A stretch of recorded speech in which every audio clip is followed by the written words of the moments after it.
sit on a spike. Hello! Welcome to the 29th instalment of the podcast you love most. Decided. Welcome to where we usually are. I'm Kira. I'm Rob.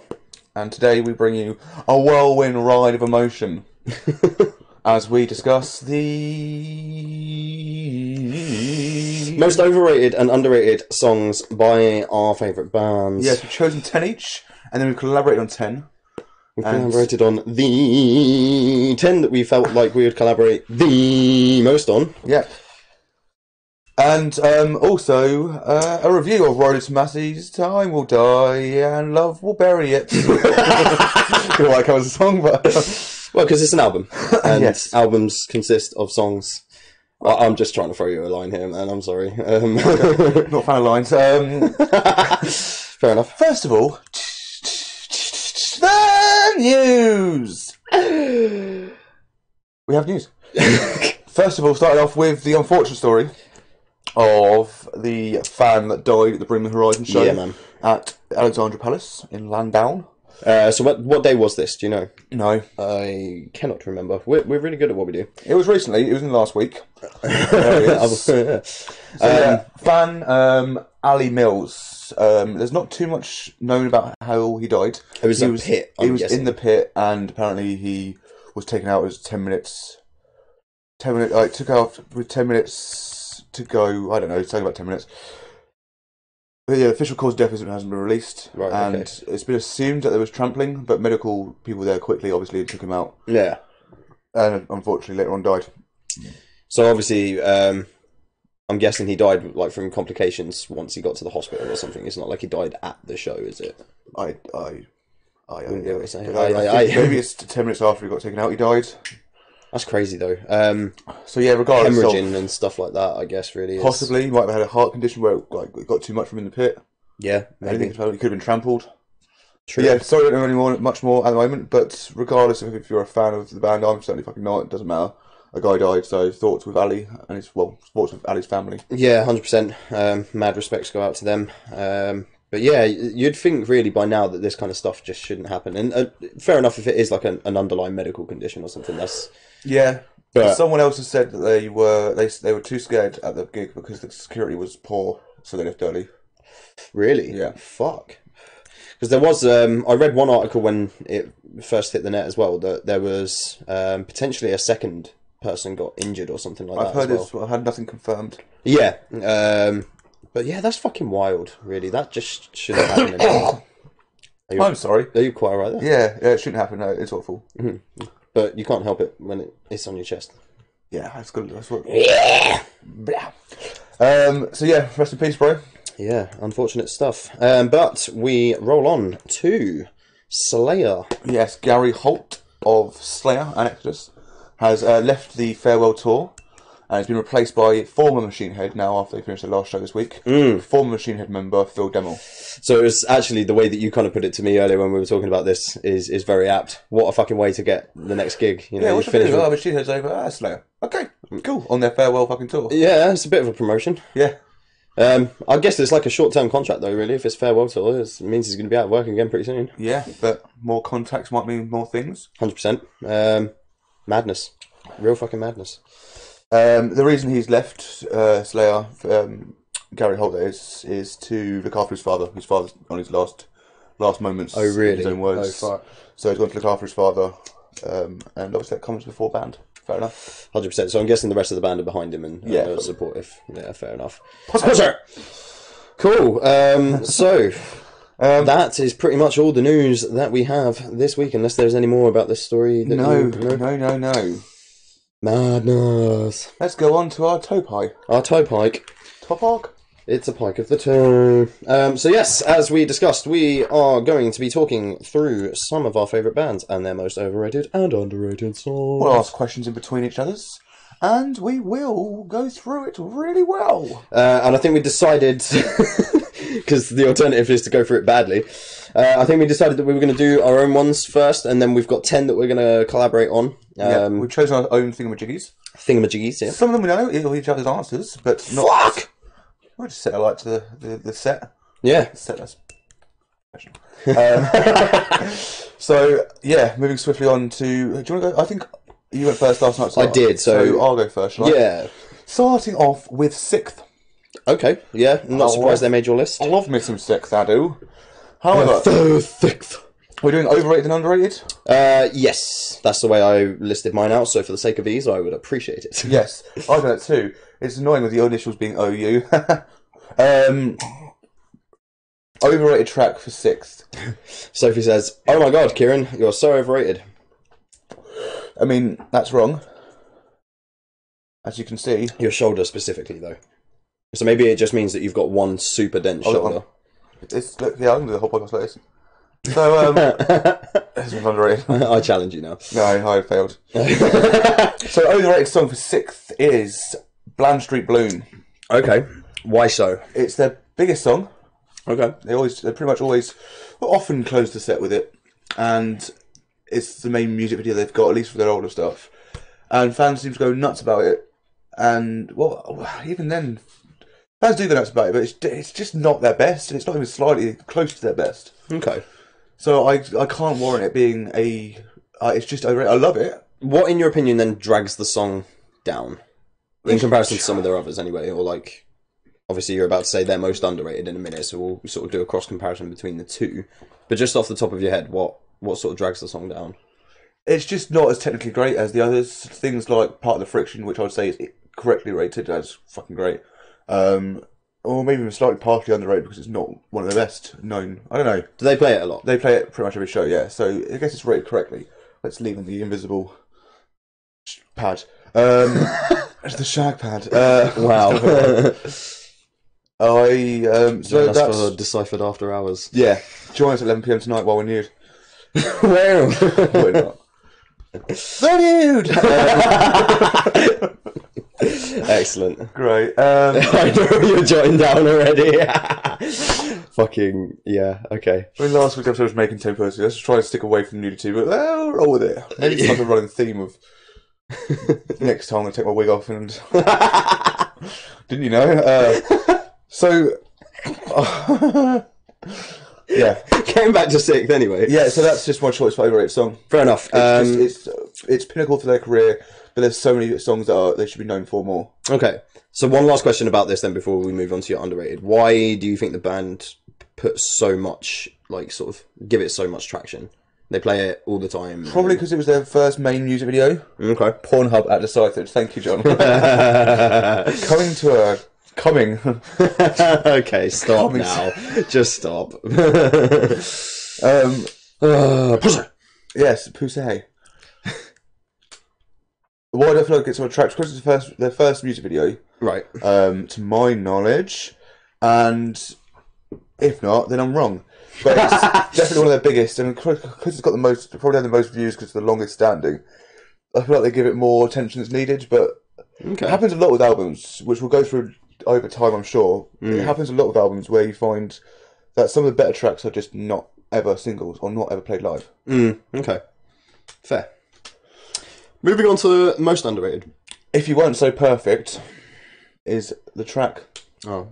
Yeah. Sorry to break your heart.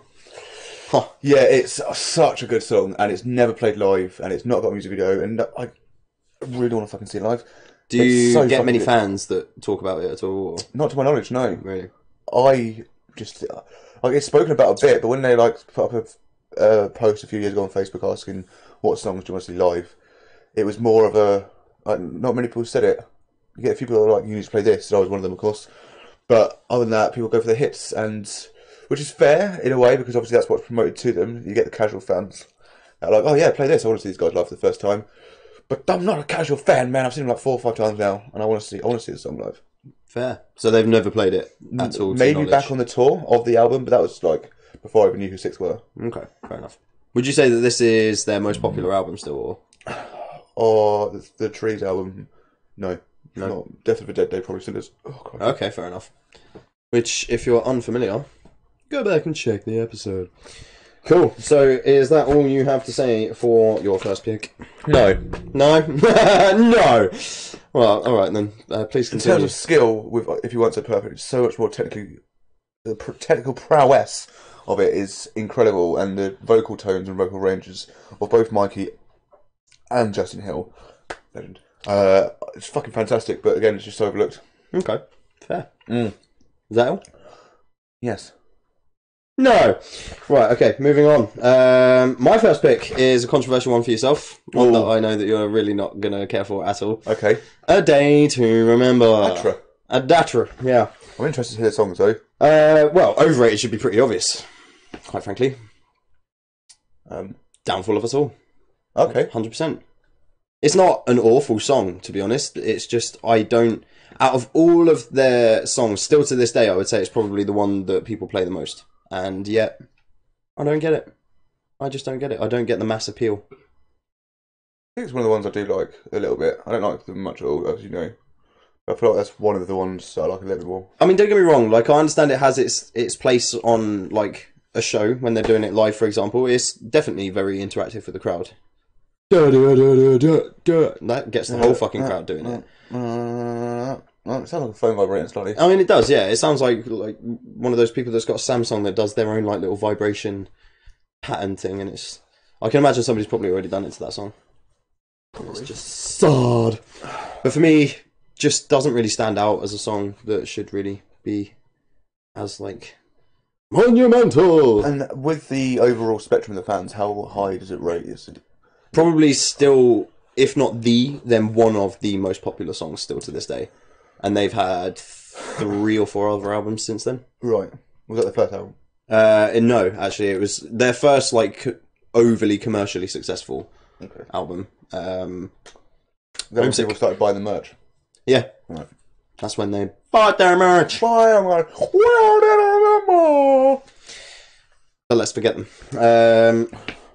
So, any questions on? No, so you say it's one of the most...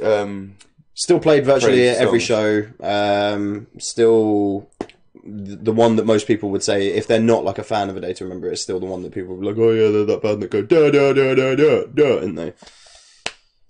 Yeah. And I don't appreciate that. That's fair.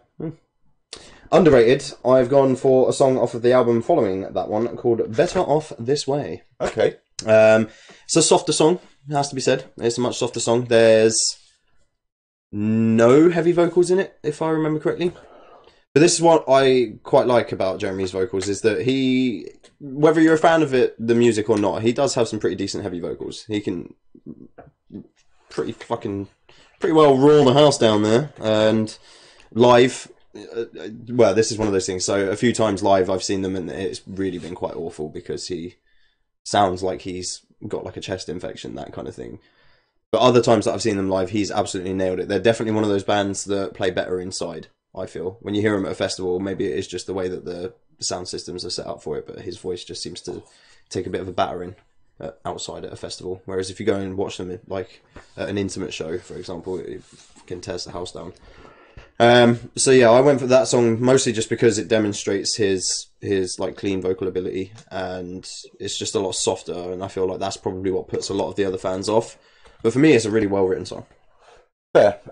Now, do they play this song live? Barely. Barely. Did you already say that? No. No, good. I'm glad.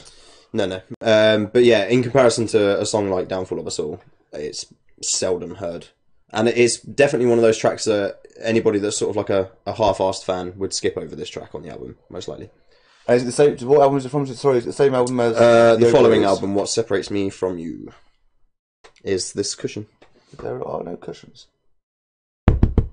That's a sofa. I mean, it's a pad, according to some, but there you are.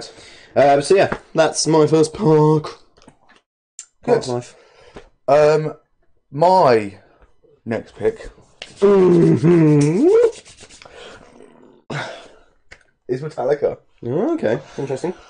With the most overrated track of Enter Sandman. Enter Sandman, Metallica is by far. I almost went for Unforgiven 1. More on that later. But I decided against it. Enter Sandman. It's just okay. It's just okay. It's a bit of a what?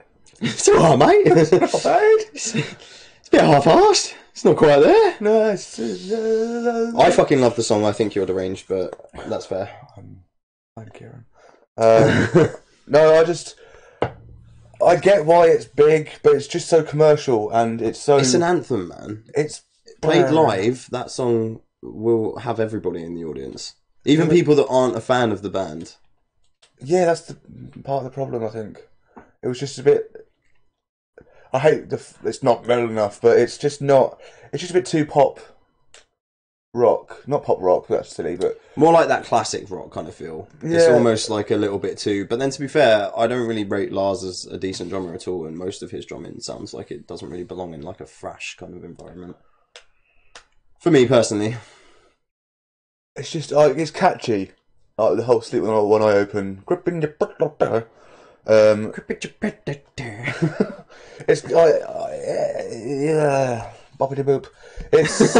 It's okay. Like, what about the guitar solo though? Yeah, the guitar solo is sick, but it's probably their top song, if not it's in their top 3 alongside Master of Puppets and Nothing Else Matters. Maybe 1. Ugh. See, I definitely would have gone with that personally, but this is not my pick, so I will pipe down. Yeah. All right, fucking hell. Calm your titties. I just there's so many other songs that are so much better in their catalogue that override it. To be fair, I mean, even the other 2 that you said are up there. Like Master of Puppets is 100% better than the Sandman. So is Nothing Else Matters. Yeah, that's the fucking anthem live.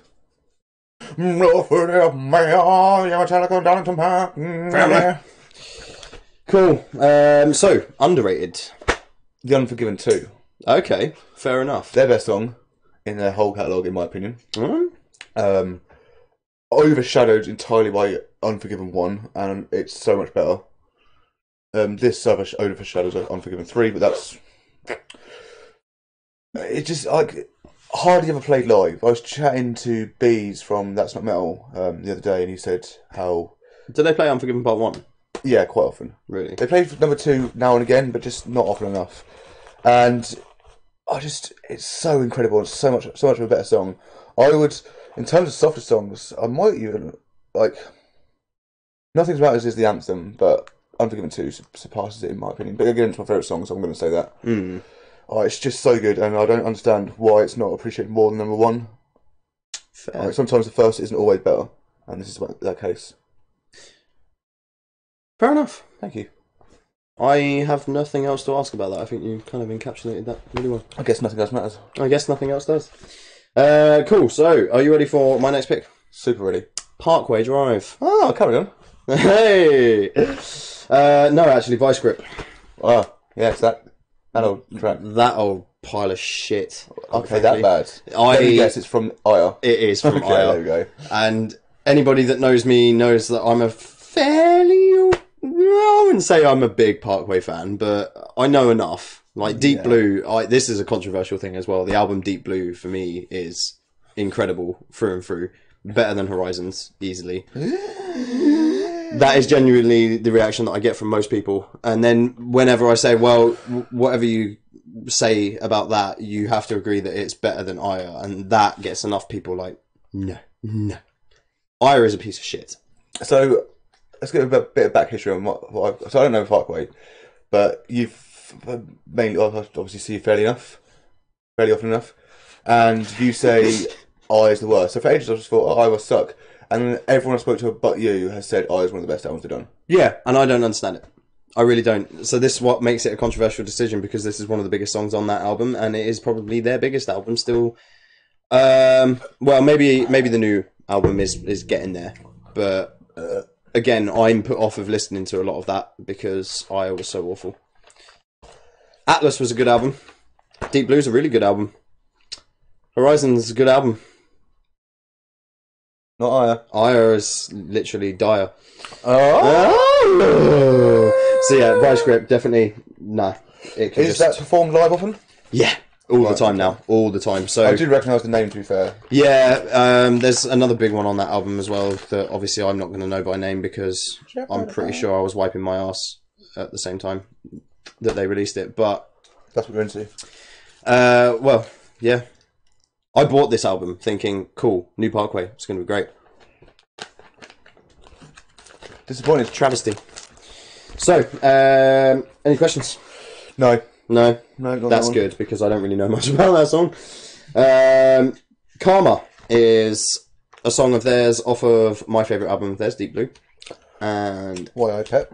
oh yeah, and while Deep Blue is like sort of a known album of theirs, even by fans, they'll probably say like, yeah, it was alright, it's a good album, it's not bad. It's neither here nor there for a lot of people.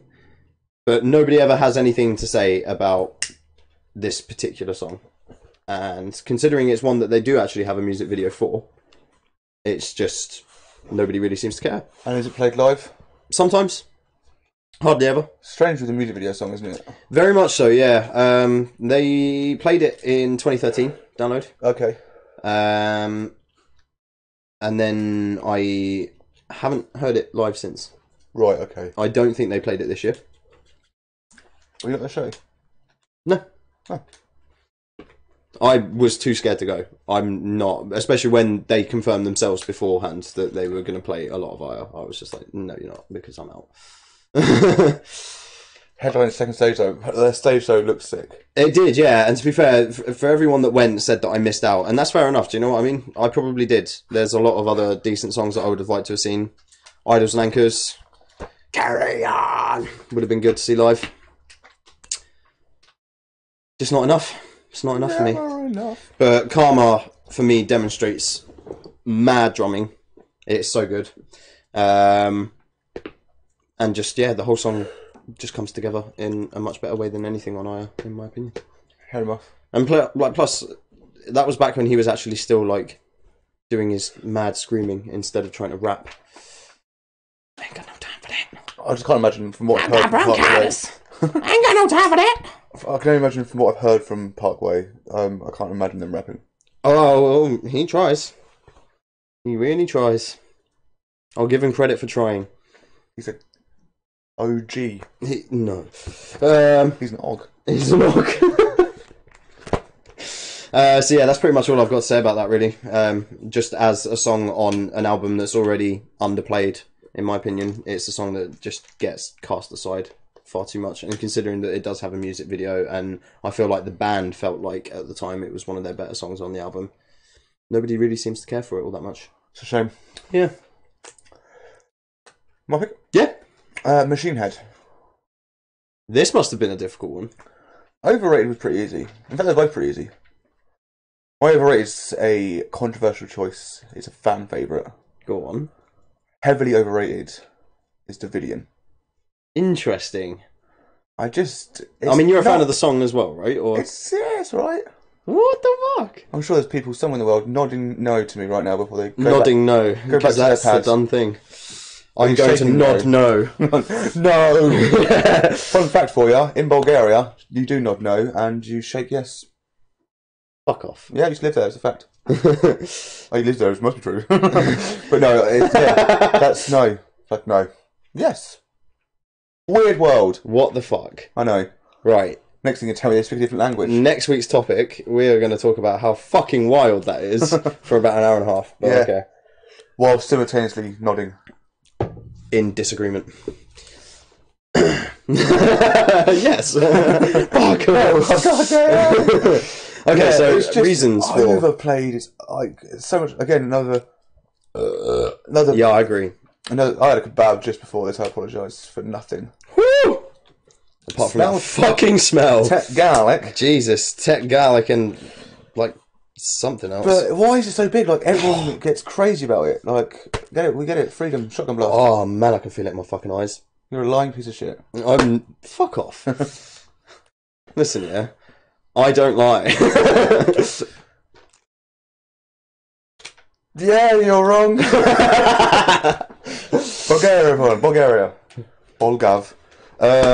Join us on Tour of the World, where we will probably use this to great length. I agree. Damn it!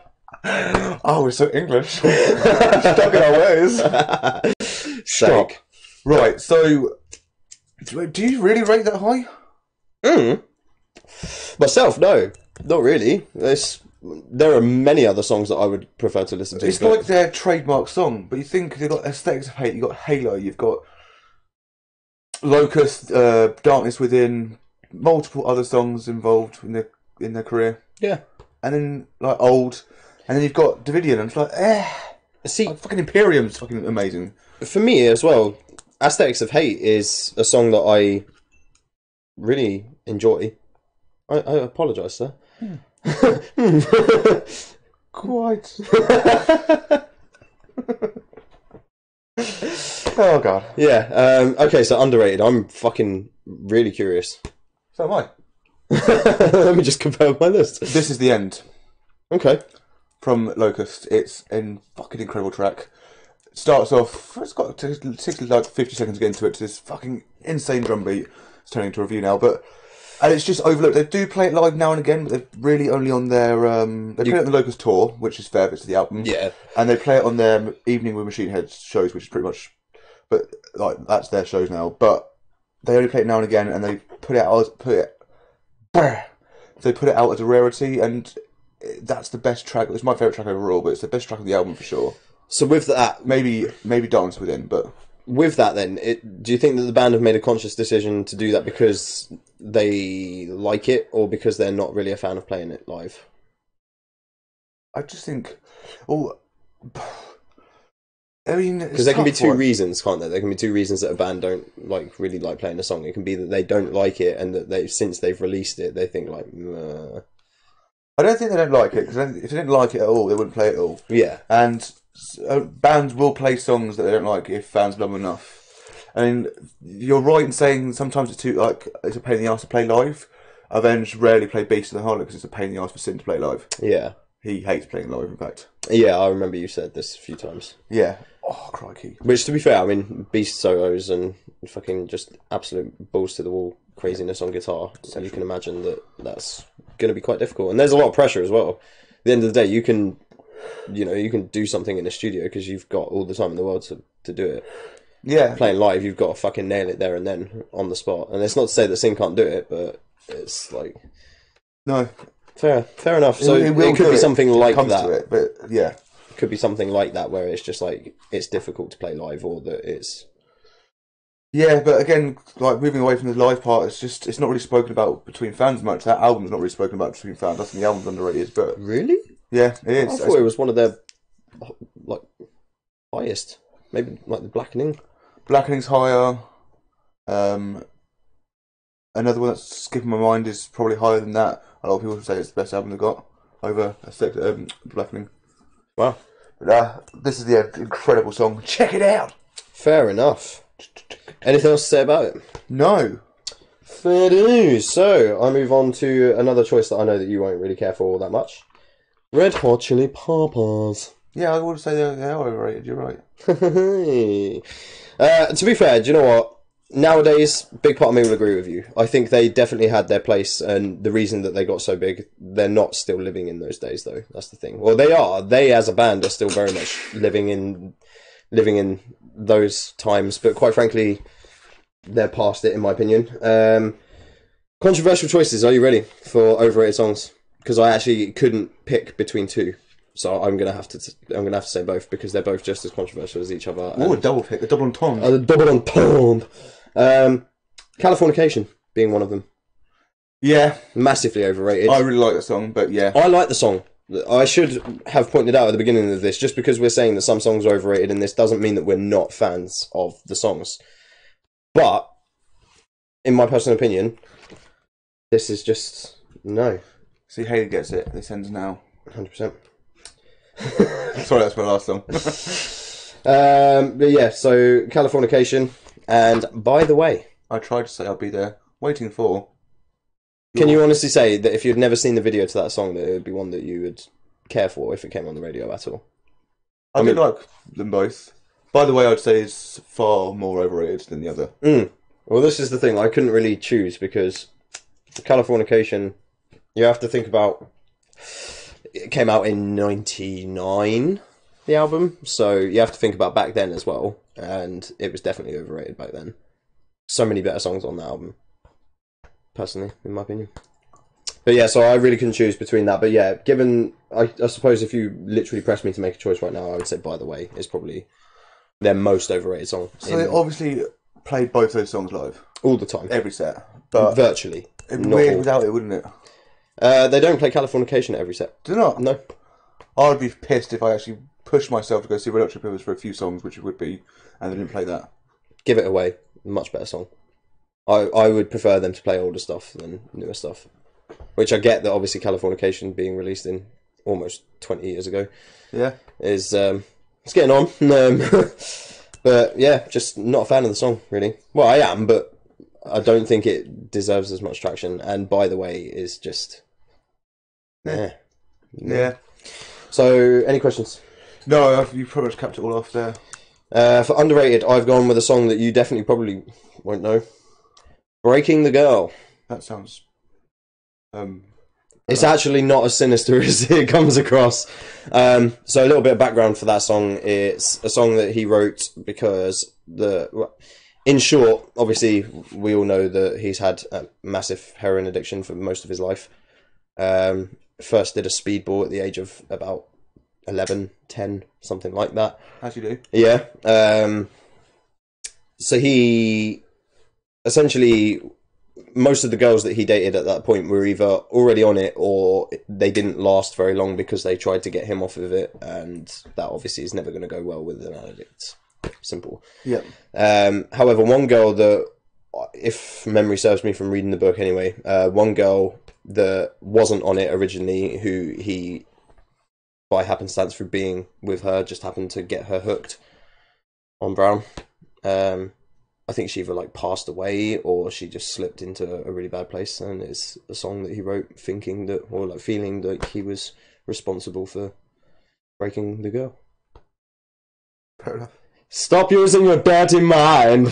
Stop assuming. Stop assuming my genderings. But yeah, so as a song though, really well crafted. It's probably my favourite off of that album, I would say, which is saying a lot because it's their best album in my opinion. But it's a song that they don't really ever play live, and it showcases their additional instrumentation really well as well. They all do a little bit for the percussion in that song at some point. It's Anthony Kiedis has got a little tambourine thing. There's a part halfway through the song where interesting that you do that. Okay. There's a part halfway through the song where they're all banging on just bits of steel that they found outside of the studio that they recorded it in and stuff, and they just brought it into the studio and they're banging on it and fucking... I like stuff like that when it finds its way into an album. So yeah, definitely an underrated song in my opinion. They need to play it live more. Yeah, I feel like at the end of this list we're going to really look over them and think a lot of these songs should be fucking played more. 100%. Any questions? 9. 9 questions? Yeah, shoot, 9 you questions. better go. How do we... These are all questions. Right. Can you start answering them, please? Okay, how they went into a studio and recorded it. Do. Yeah, they did it. We. Poo. I'm really expecting it as well. The minute you went we. We are masters of adult humour. Something like that. No more questions. Cool. Yeah, moving on. What is your next pick, sir? 5 Finger Death Punch. Overrated. It's not going to take long to discuss this one. It's Jekyll and Hyde. It's pretty shit. I think we briefly touched upon this last week or the week before. Yeah, we have spoken about it recently. Jekyll and Hyde, I like the phone recording thing. That's the only aspect that's good. Yeah. And do they play it at every show or something? Yeah, they do now. Yeah, it's their big hit from that album of shit songs. What? Yeah, it's just crap. And it's really they're pushing it, and some fans are loving it, but maybe they're not old enough. I mean, do you get some diehard fans that still don't care for the album, the song, or anything like that? Or I guess so, yeah. Really? I wouldn't class myself as a diehard fan. No, but you definitely are in a position to say more than me about them. Yeah. That's all I've got for that song. There's nothing more that needs to be said, really, unless you've got any questions. No, not really. I'm probably going to ask if they play it live for most of these. Yeah, as shall I. Yeah. We are live. So... Underrated. Yeah. Far From Home. Okay. Okay, so melodic, beautiful track. They do play it live almost every show. However, it's not pushed. They play a shitty little version where it's a cappella, and they don't play all the instruments, and it's just bollocks. And they don't give it the light it should have. It's like, oh yeah, let's do this. Oh, that was nice. In some ways, that's actually like mildly more insulting for a fan of the song, then, isn't it? That they like, yeah, we'll play this song, but we're going to play it in a completely different way from the one that you like. And it's just the first minute and a half of it. Really? Yeah. Eesh. What's the point? It's bollocks. Fair enough. So, it's such an incredible song, and I think it's from their second album, War Is the Answer. But yeah, again, they just don't really touch on it. So, in your opinion, then they should, if we're going to keep it in the live set, then they should bring out the full instrumentation, song, or take it out completely. You prefer that? Yeah. Fair. I don't want my dick teased and have blue balls. Blue balls. Fair enough. Where's my town? 5-finger blue balls. 5-finger blue balls. Cool. Anything else to say about them? 9. Alice in Chains. Okay. You're not gonna... No. Yeah, it is. No. Yeah, it is. No. I love the song, bro, but yeah, it is. Oh, no. Them boners. No, them boners are so good. It is a fucking song. Banging song. It's not their best song. It's, in my opinion, their best song. Well, it's an opinion, so I can hardly say it's wrong, but it is. It's not.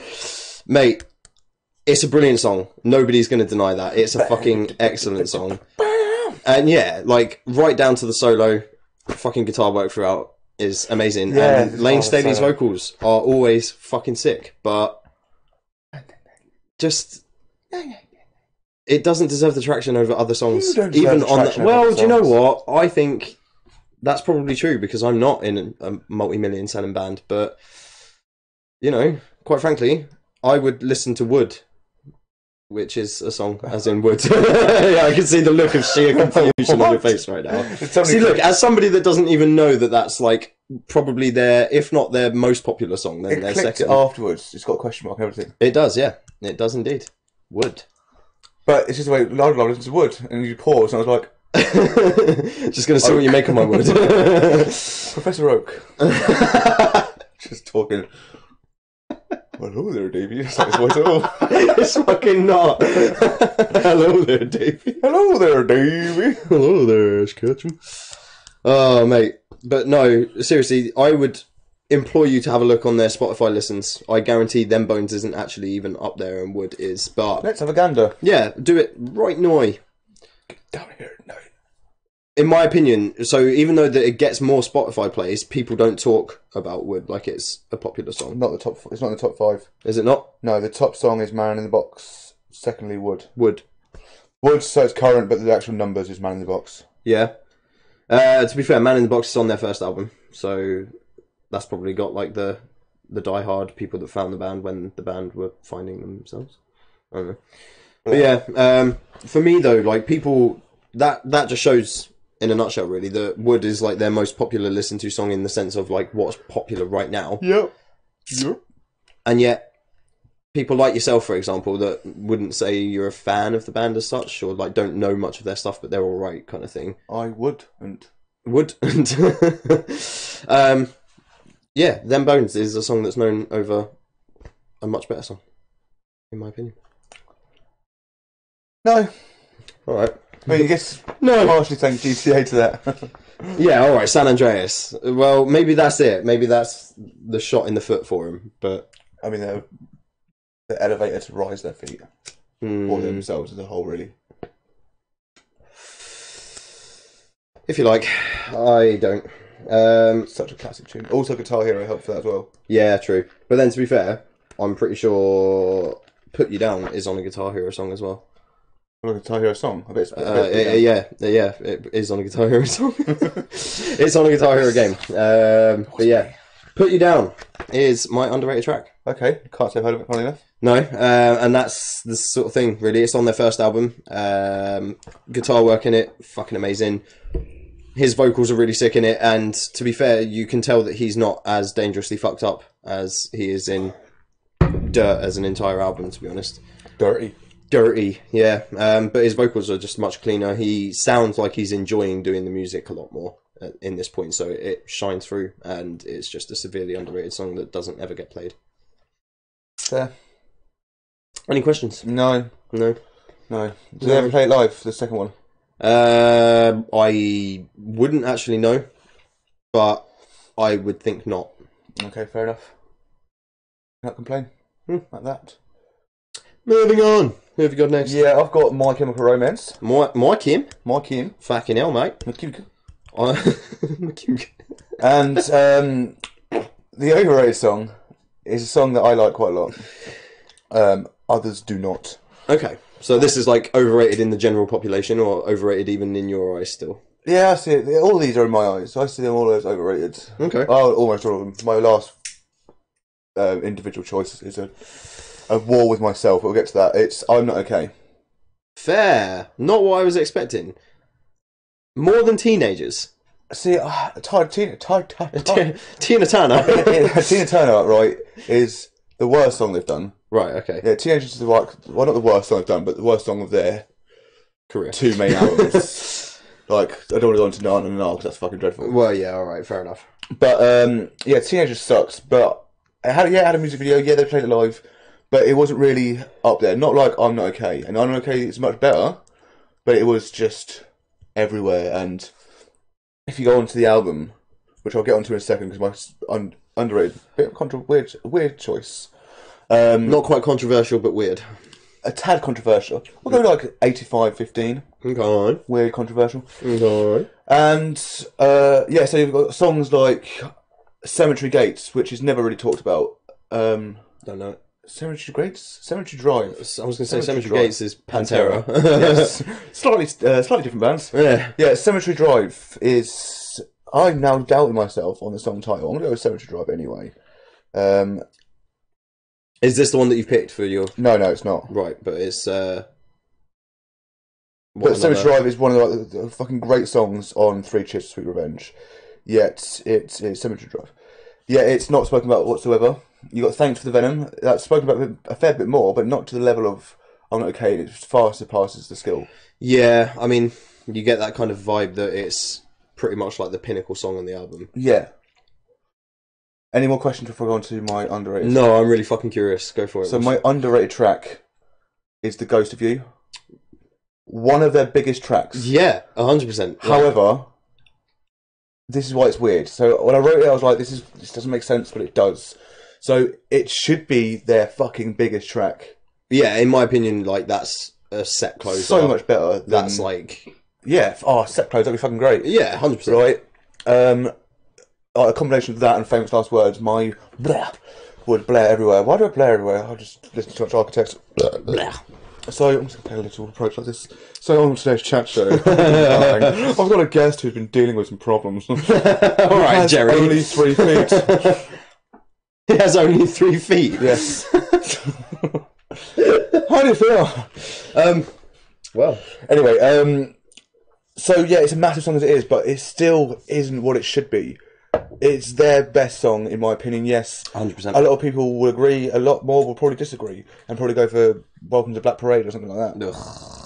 I don't like the song, but it's definitely one of the worst in the album. Anyway, I like the song once it actually kicks into a song. The Ghost of You is a song that is the song they should be known for. That way, I feel, although it was a single, and no doubt it was played live every show, it's still not got the rate it should have. Fair. No, I can get behind that. Fair enough. Yeah, I don't really have any questions. So you're not sure if they played it live? Ghost of You, I'm pretty sure they must have played live pretty much every show. Fair. But I still think just because of it not being their most, like, even like top 3, it's probably not in their top 5 tracks. You think you got Black Parade, Teenagers, Na Na Na, I'm Not Okay, and Helena. Yeah. And then you got Ghost of You just chilling. Just chilling there. Yeah. Not getting much in traction. the wrong place. In the wrong place entirely. Much higher. Fair enough. Cool. Are you ready? Are you ready for love? Yes, I am. Oh, yeah. Yes, I am. Yes, I am. Yes, you're going to headbang. Anyway, headbang to things I love it. mate. Deftones. Well, really Let's. You were quite right there. Yes. Let's talk Deftones. Let's talk about them. So, if I was to ask you, what is like the song that you personally know the most? Change. Yeah. Okay. So that's a fair thing to say because do you know what? That song deserves the traction it gets. Yep. A lot of people, when you ask them that question, or Simon especially Dice? if you say no, not at all. Okay. Not at all. You're thinking way too far in the future. A lot of people that still listen to Deftones nowadays have listened to Deftones since pretty much the beginning. Right. And everyone raves about Back to School. Yeah, that's the other one. It is a good song. Yeah. Nobody can deny it's a good song. But do you know what I mean? Should it really live in like stupendous glory next to songs like fucking Change or Minerva or ones that I'm not going to say right now because they're underrated? Yeah. I would rate it higher than Minerva. No. Yeah, I think so. Craziness, man. I think I remember listening to it and wasn't too keen. It's a lot slower, it's a lot softer, but in all fairness, like I said, it's a really good song. It deserves to be played, but not like it's their like pinnacle set closer or set opener or do you know what I mean? And it really is. It really is that nostalgia factor. Since when the fuck are we pinning fucking comments saying I'm overrated, right? It's a war against me, but everyone knows they shall lose to this king. I mean, he's the tech guy. Stop pissing him off. That's all, folks. We're never going live again. So yeah, that's my overrated pick, in my opinion, for Deftones is Back to School. Fair enough. I see your point. And raise you 5 cents. But I partially disagree. In terms of what? So what would you say is a more overrated song that has the traction that doesn't deserve it? It's not fair for me to really comment. I know a couple of songs and Diamond Eyes album. So, I'm not going to argue with you. I'm not saying you're wrong. I just... don't think you're right. Fair enough. My underrated song is Digital Bath off of White Pony. Okay. I think I've heard this track. I think I liked it, actually. It's fucking excellent. It is my favourite. Well, it's one of my favourite Deftones songs still to this day. And just epic. And it's underplayed severely. I don't actually think they play it very often live at all. If anybody that watches this can correct me on that, please do so, because I would definitely go and see Deftones at their own show. If they could guarantee that they would play this, that would be enough for me to go and see them. Put it that way. That one song on Have you seen them before? No. Have you not? No. I've caught part of their set once, I think, but I was on my way to another band. So at Downloads, I think it was 2010, I went past them, and that was it. And I think at Summersby I was sat at the stage, but wasn't really paying attention. Yeah. Fair. But yeah, Digital Bath, severely underplayed, really good song. Mad that it's not as popular as songs like Back to School. Yeah, for sure. Who is next on your list? My list is next, and my pick is System of a Down. Okay. With the overrated song of... Okay, this was really tough, because their main 3 songs are all really good, but BYOB is just... it's still... I really like it. Right. But with Chop Suey and Toxicity and other songs that should be up there, I feel like BYOB is the weakest of them. Bring your own bombs. Do you not think that it sets the bar? What, BYOB? Why do you always set the bar?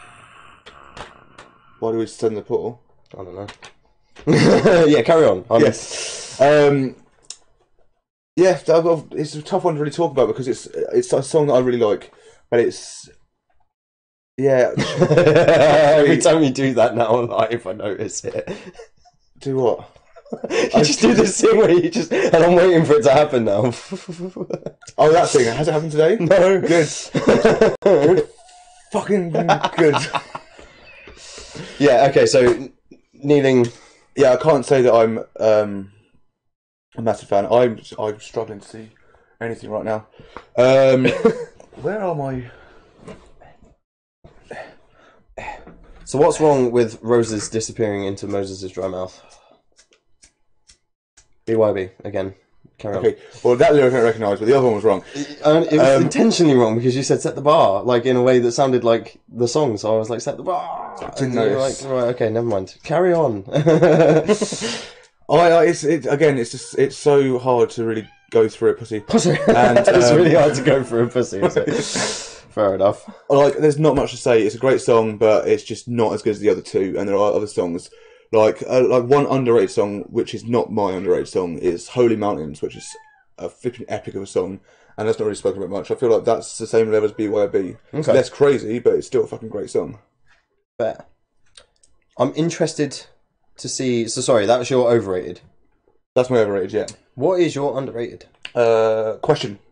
That's an exclamation mark. We need to shout it. Let's shout it all in unison. That's great. Let's wake up the neighbours in our professional offices based in London.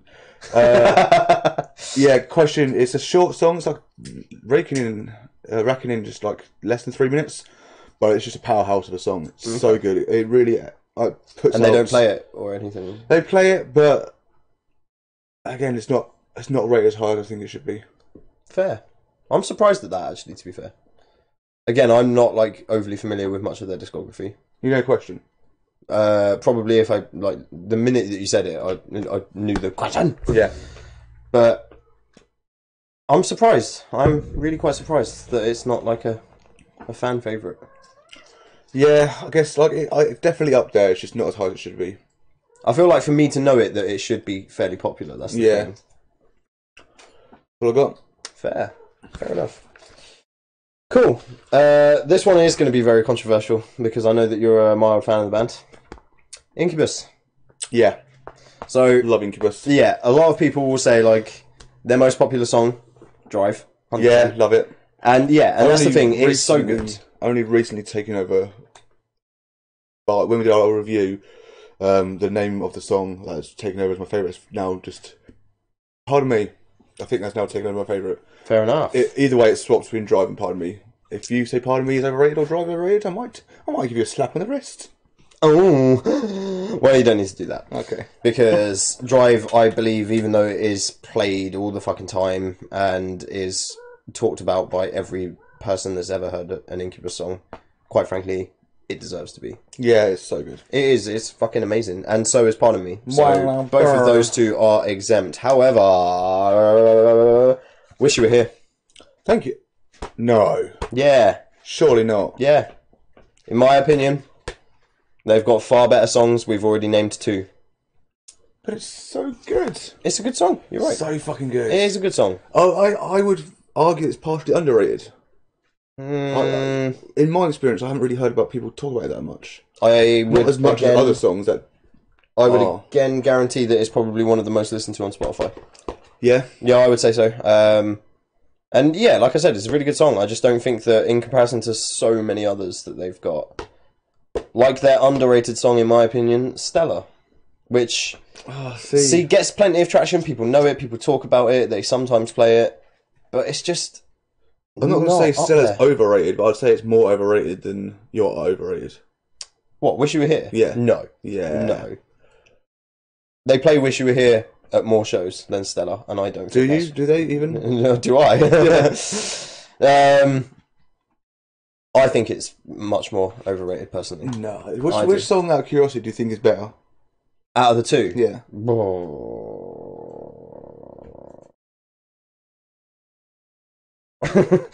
Probably. Fuck. I was not prepared. Probably Stella. Yeah, I think it's tight. It's so tight. That's what I mean. Like, I'm a fan of both of the songs. Tight. It's just. Yeah, I'd probably say Stella as well. Yeah.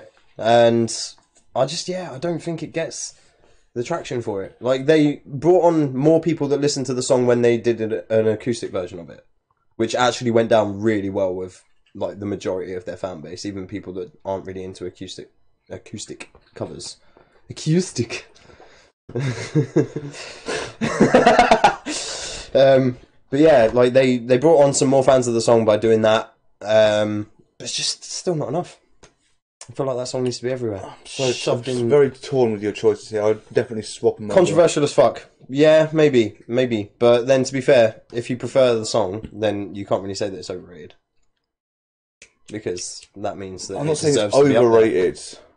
Well, then you can't say that you're I'm saying it's more overrated than the other song. Fair enough. They're my choices. I'm sticking by them. That's fine. Wish You Were Here for me, still a brilliant song. Just I don't feel like it deserves to be played at more shows than something like Stella. Alright. Lamb of God. Fucking hell, here we go. So, overrated was, the fact that they're both easy choices, overrated is Redneck. Wow. Yeah, Please tell me you still like the song. I love Redneck. It's fucking Excellent. great. The music video helped it a lot as well. But when it's the music. It's probably the music video that's helped make it to be their pinnacle song. But you got other songs like I'd say the only other song that's up there with Redneck is "Walk with Me in Hell," and that is far superior of the song. Perhaps my favourite, which has only recently become Far superior in what way? In terms of like just skill and how it's just a better song. What about for fans seeing it live? I mean, which one's going to get more of the fans like singing along and stuff? Really?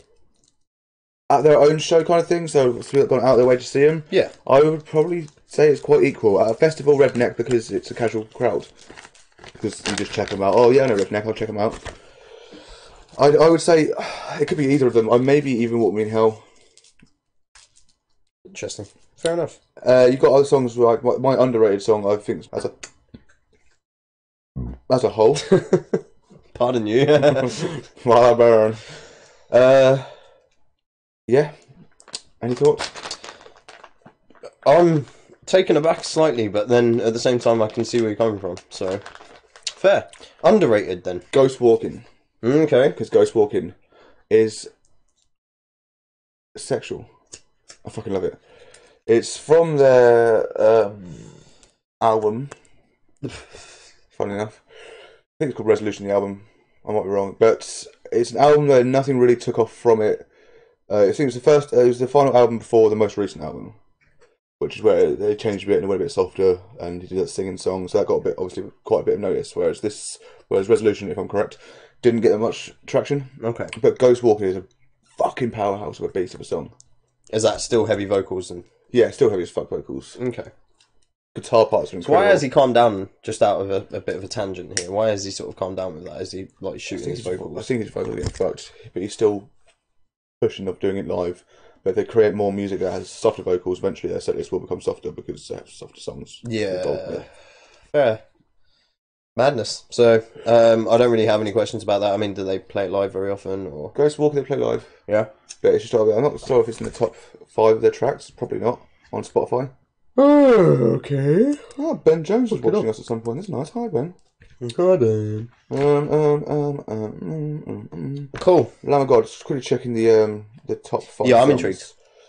No, it's not there. Not there. Laid to rest. Redneck is second. Laid to Rest is just above it with a few more thousand. Then Walk With Me in Hell is pretty much exactly half of Redneck, and I don't get it. Fair enough. Cool. You ready to move on to Shikari? Always willing to get on with it and make it finish as quick as possible. Excellent. So my overrated, you know it. Is it? Yeah, man. 100%. 100%. I get that they have to play it at every show because it's where the crowd interact the most. I get that. But what does that say about them, really? That if they need people to clap to one of their songs? Yeah. Please clap for us. And to be fair, I'm getting to the point now where I will shit on this band a little bit because their last couple of albums have been fucking atrocious. I'm engrossed. Carry on. Truthfully, just atrocious albums. The Yeah, last two. shocking. But yeah, massively shocking, overrated. Sorry, you're not a winner. It's got to be. Yeah, it was the song that took them, that built them, really. Unfortunately so. And to be fair, there's even better songs on that album that people just don't know anywhere near as much because.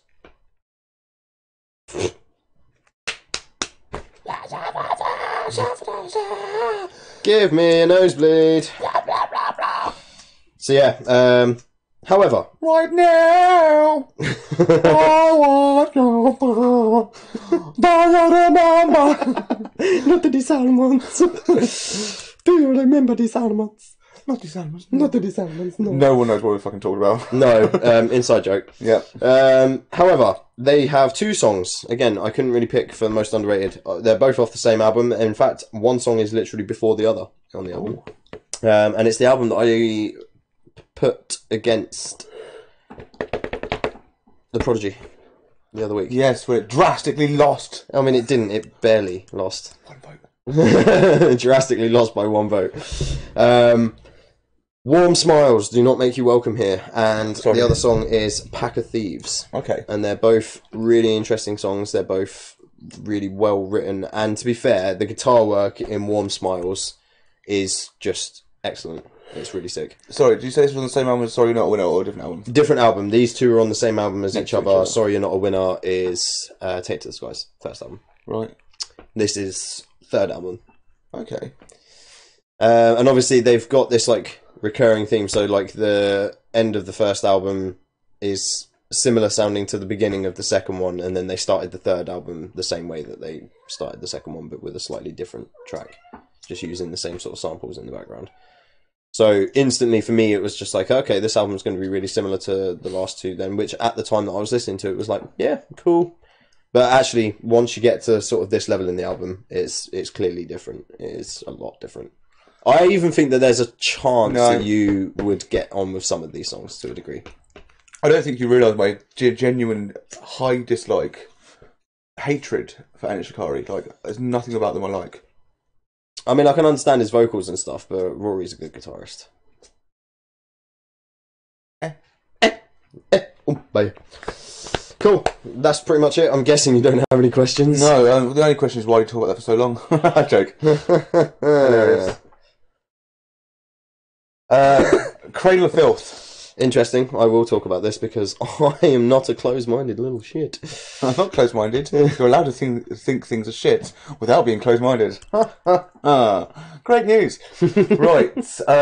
Cradle of Filth with Nymphetamine was overrated. Really? Yeah, I'm surprised. It's probably their biggest song of their career, and I adore this song. It's fucking great. Yeah, okay. But it's just over the top.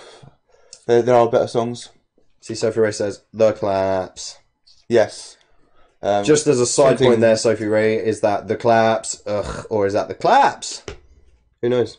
I think she's talking about what she contracted from you. Oh, Rex. Somebody's getting a little bit bitter. Bitter about what? Christ.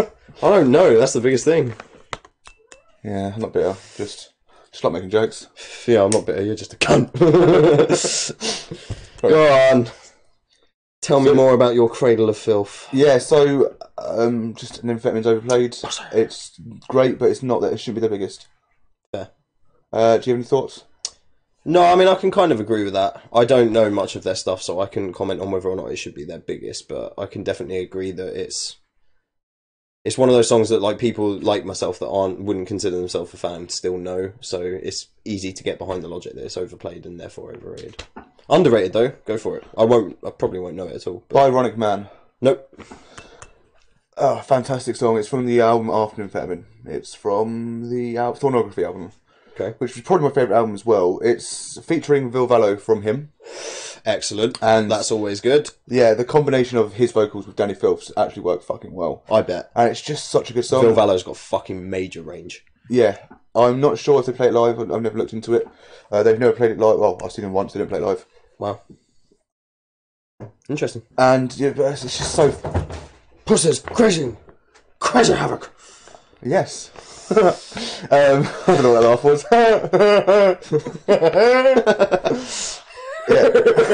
Yeah. Stop. Right, we're doing a fucking podcast. Right. Yeah, I'm sure.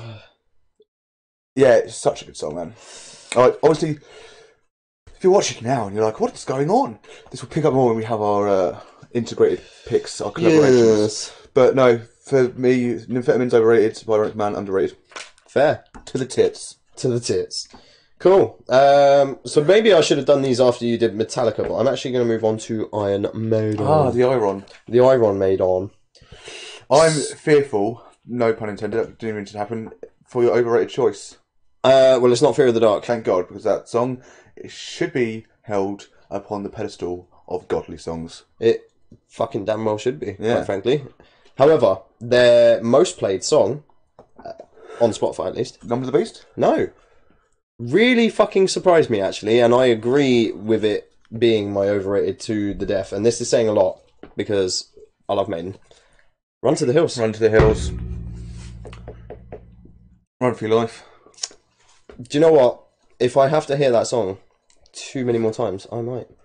No, I love it. It is a really good song. It's a good song, yeah. I'm surprised by it being top on Spotify, though. It's above everything else. I thought like, by a good fucking... do you know what? Don't quote me on it, because maybe it will be. But certainly in terms of what's popular and trending now, I remember checking earlier just for the sake of checking. And yeah, Run to the Hills is still in the #1 spot. And to be honest, anybody that's a fan, I know Hayley Holt will be able to make some comments here, but do we really think that it should be their top spot song? What, Run to the Hills? Yeah, I would think she's bonkers if she agreed. Well, do you know what? Everyone is entitled to their opinion. Yeah. But I'm just not sure if I can get behind that. No. They've got so many other songs, and we've already mentioned a couple. However, for underrated, and it wouldn't surprise me as... here we go. It's like she knew. It is. Like, I think we just have this sixth sense, Maiden fans. It's like, I can sense that my opinion is needed somewhere on the internet. Yeah. Isn't it weird when she gives her opinion, even if she just joined and hadn't actually heard what we said? No, I don't think it is at all. Right. Mysterious girl. Different World. Is that a song by them that you know? I've heard of it. Is it from the Final Frontier album? No. Then I don't think probably so. not then. I don't know Maiden well enough. I want to say it might be on Brave New World, but I'm not sure.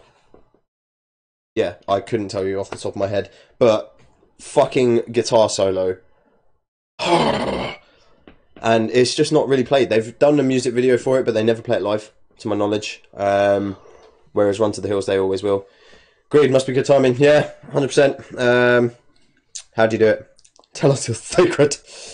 But literally, fucking, they never play it, and I would lose my shit to see it live. There you go. Yeah. Any questions? No. Just... So I was focusing on the comments. Oh, right, okay. Fear of the Dark, she says, which is, we agree. Well done. 100%. But would you say that it's overrated, Hayley Holt? Because I don't think so. Nah. It's rated really highly, which is fair. Especially when it's played at Download and Fear of the Dark, Donington Park. I loved it. It was great. Yeah. 2013 was too good. Yes. It's good that you made that headliner. But yeah, so... Yeah, alright, fair enough. I'm still pissed to this day about Rammstein. Okay? Yeah. I'm still pissed to this day. Influences of things is a bitch. Yeah. At least you're going to listen to me. Oh, you're not going to listen to me on Kings, are you? Oh, sorry to bring that up. I'm not, no, because by the time that I went on to go and look for tickets, fucking everywhere had sold out, which isn't a surprise, quite frankly, because how often do you get to see them in a UK stadium? Yeah, or Especially... stadium all. I think it's the first stadium tour at all, I think. Really? I think so. I'm fucking shocked. Surely not in Germany. They must have done some big shows in Germany. I've heard they're not as big in Germany as they are elsewhere. They're still big enough. Crazy. Fair. Crazy. But there, that is it for Maiden. So my next pick is Killswitch Engage. Fair. And that is for multiple reasons. I couldn't think of anyone else, so I went for him. That was my main reason. And I do love Killswitch Engage. Now, I love your brutal honesty, sir. The overrated track for them. Now, I need to push this. I love this song. It's one of my favourites. It's My Curse. No. Yeah. Fuck that. Right, so... That song could not be overplayed if you played it 5 times in a row. There are multiple better songs than My Curse. And some statistics for you. On Spotify, this has 70... Oh, as of about 2 hours ago. 66,515 listens. So what about Rose of Sharon or something like that? I think the next one was Holy Diver. Yeah. So second, and don't forget, so it's 70 million. Yeah. For My Curse. Second place was Holy Diver. Holy Diver, and that only has 42 million. What? So I'm fucking almost shocked. 30 million listens more. I know people that don't listen to any Killswitch apart from Holy Diver. That's fucking yeah, weird. it's a fucking great cover. It's not my favorite. My favorite song is Rose of Sharon, which is highly rated. I'd say it's pretty fair rated. It's about right, yeah. Yeah, but at the same time, it should be higher than My Curse or on par with My Curse. Whereas My Curse is getting that much. I'm very surprised by it.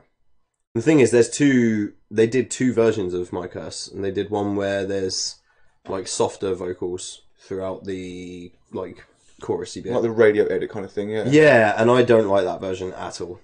No, it's like the same thing with Tears Don't Fall or Dying in Your Arms. They have radio edits, and they're just no.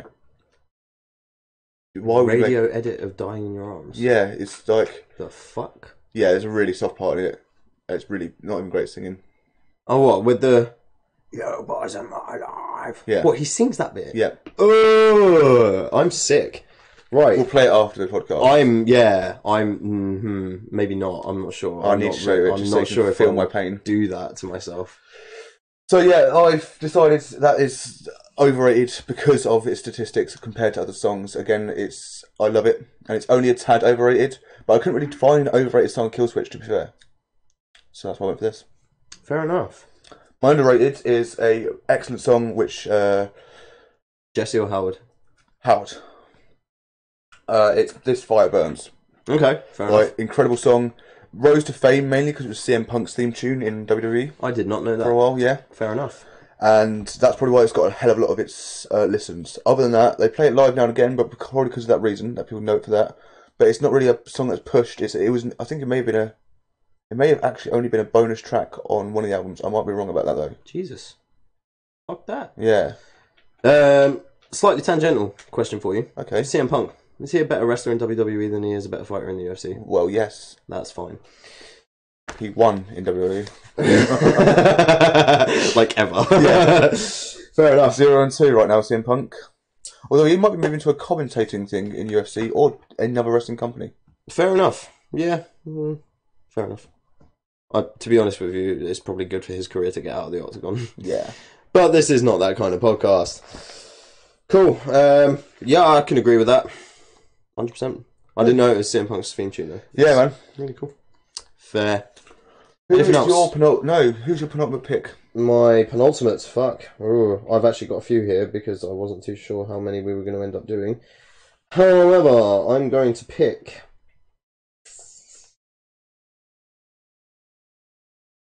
I'm going to pick Nirvana. Ooh. Ooh. Could it be? It is. Yeah. It is. It has to be. Underrated. Smells Like Teen Spirit. Yeah, I feel like it deserves to be bigger. Yeah, me too. Yeah. I'm glad you knew exactly where I wasn't going with that. Right. Smells Like Teen Spirit. It's Yes, a fucking you were. excellent song. It's an excellent song, and obviously, so Butch Vig is a legendary producer that helped sort of produce that album, and he is a drummer.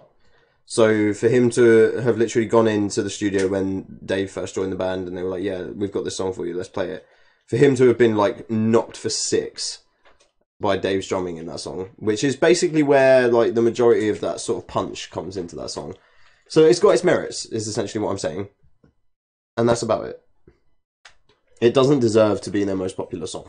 No, I probably agree. I don't know much Nirvana, but I would. It's not even probable. I would agree. There's at least 3 or 4 better songs on that album alone, in my opinion. Okay. So yeah, overrated just in the sense that it's literally like people will buy a Nirvana t-shirt because they've heard that song. Yeah. And that's just not right in the world. Fair.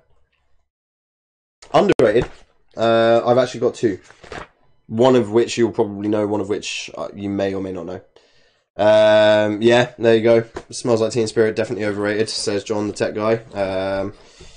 The Trooper. Yeah, says no. Haley Holt. I don't know. I quite like it. I like it, but don't fucking now wake me over Fear of the Dark.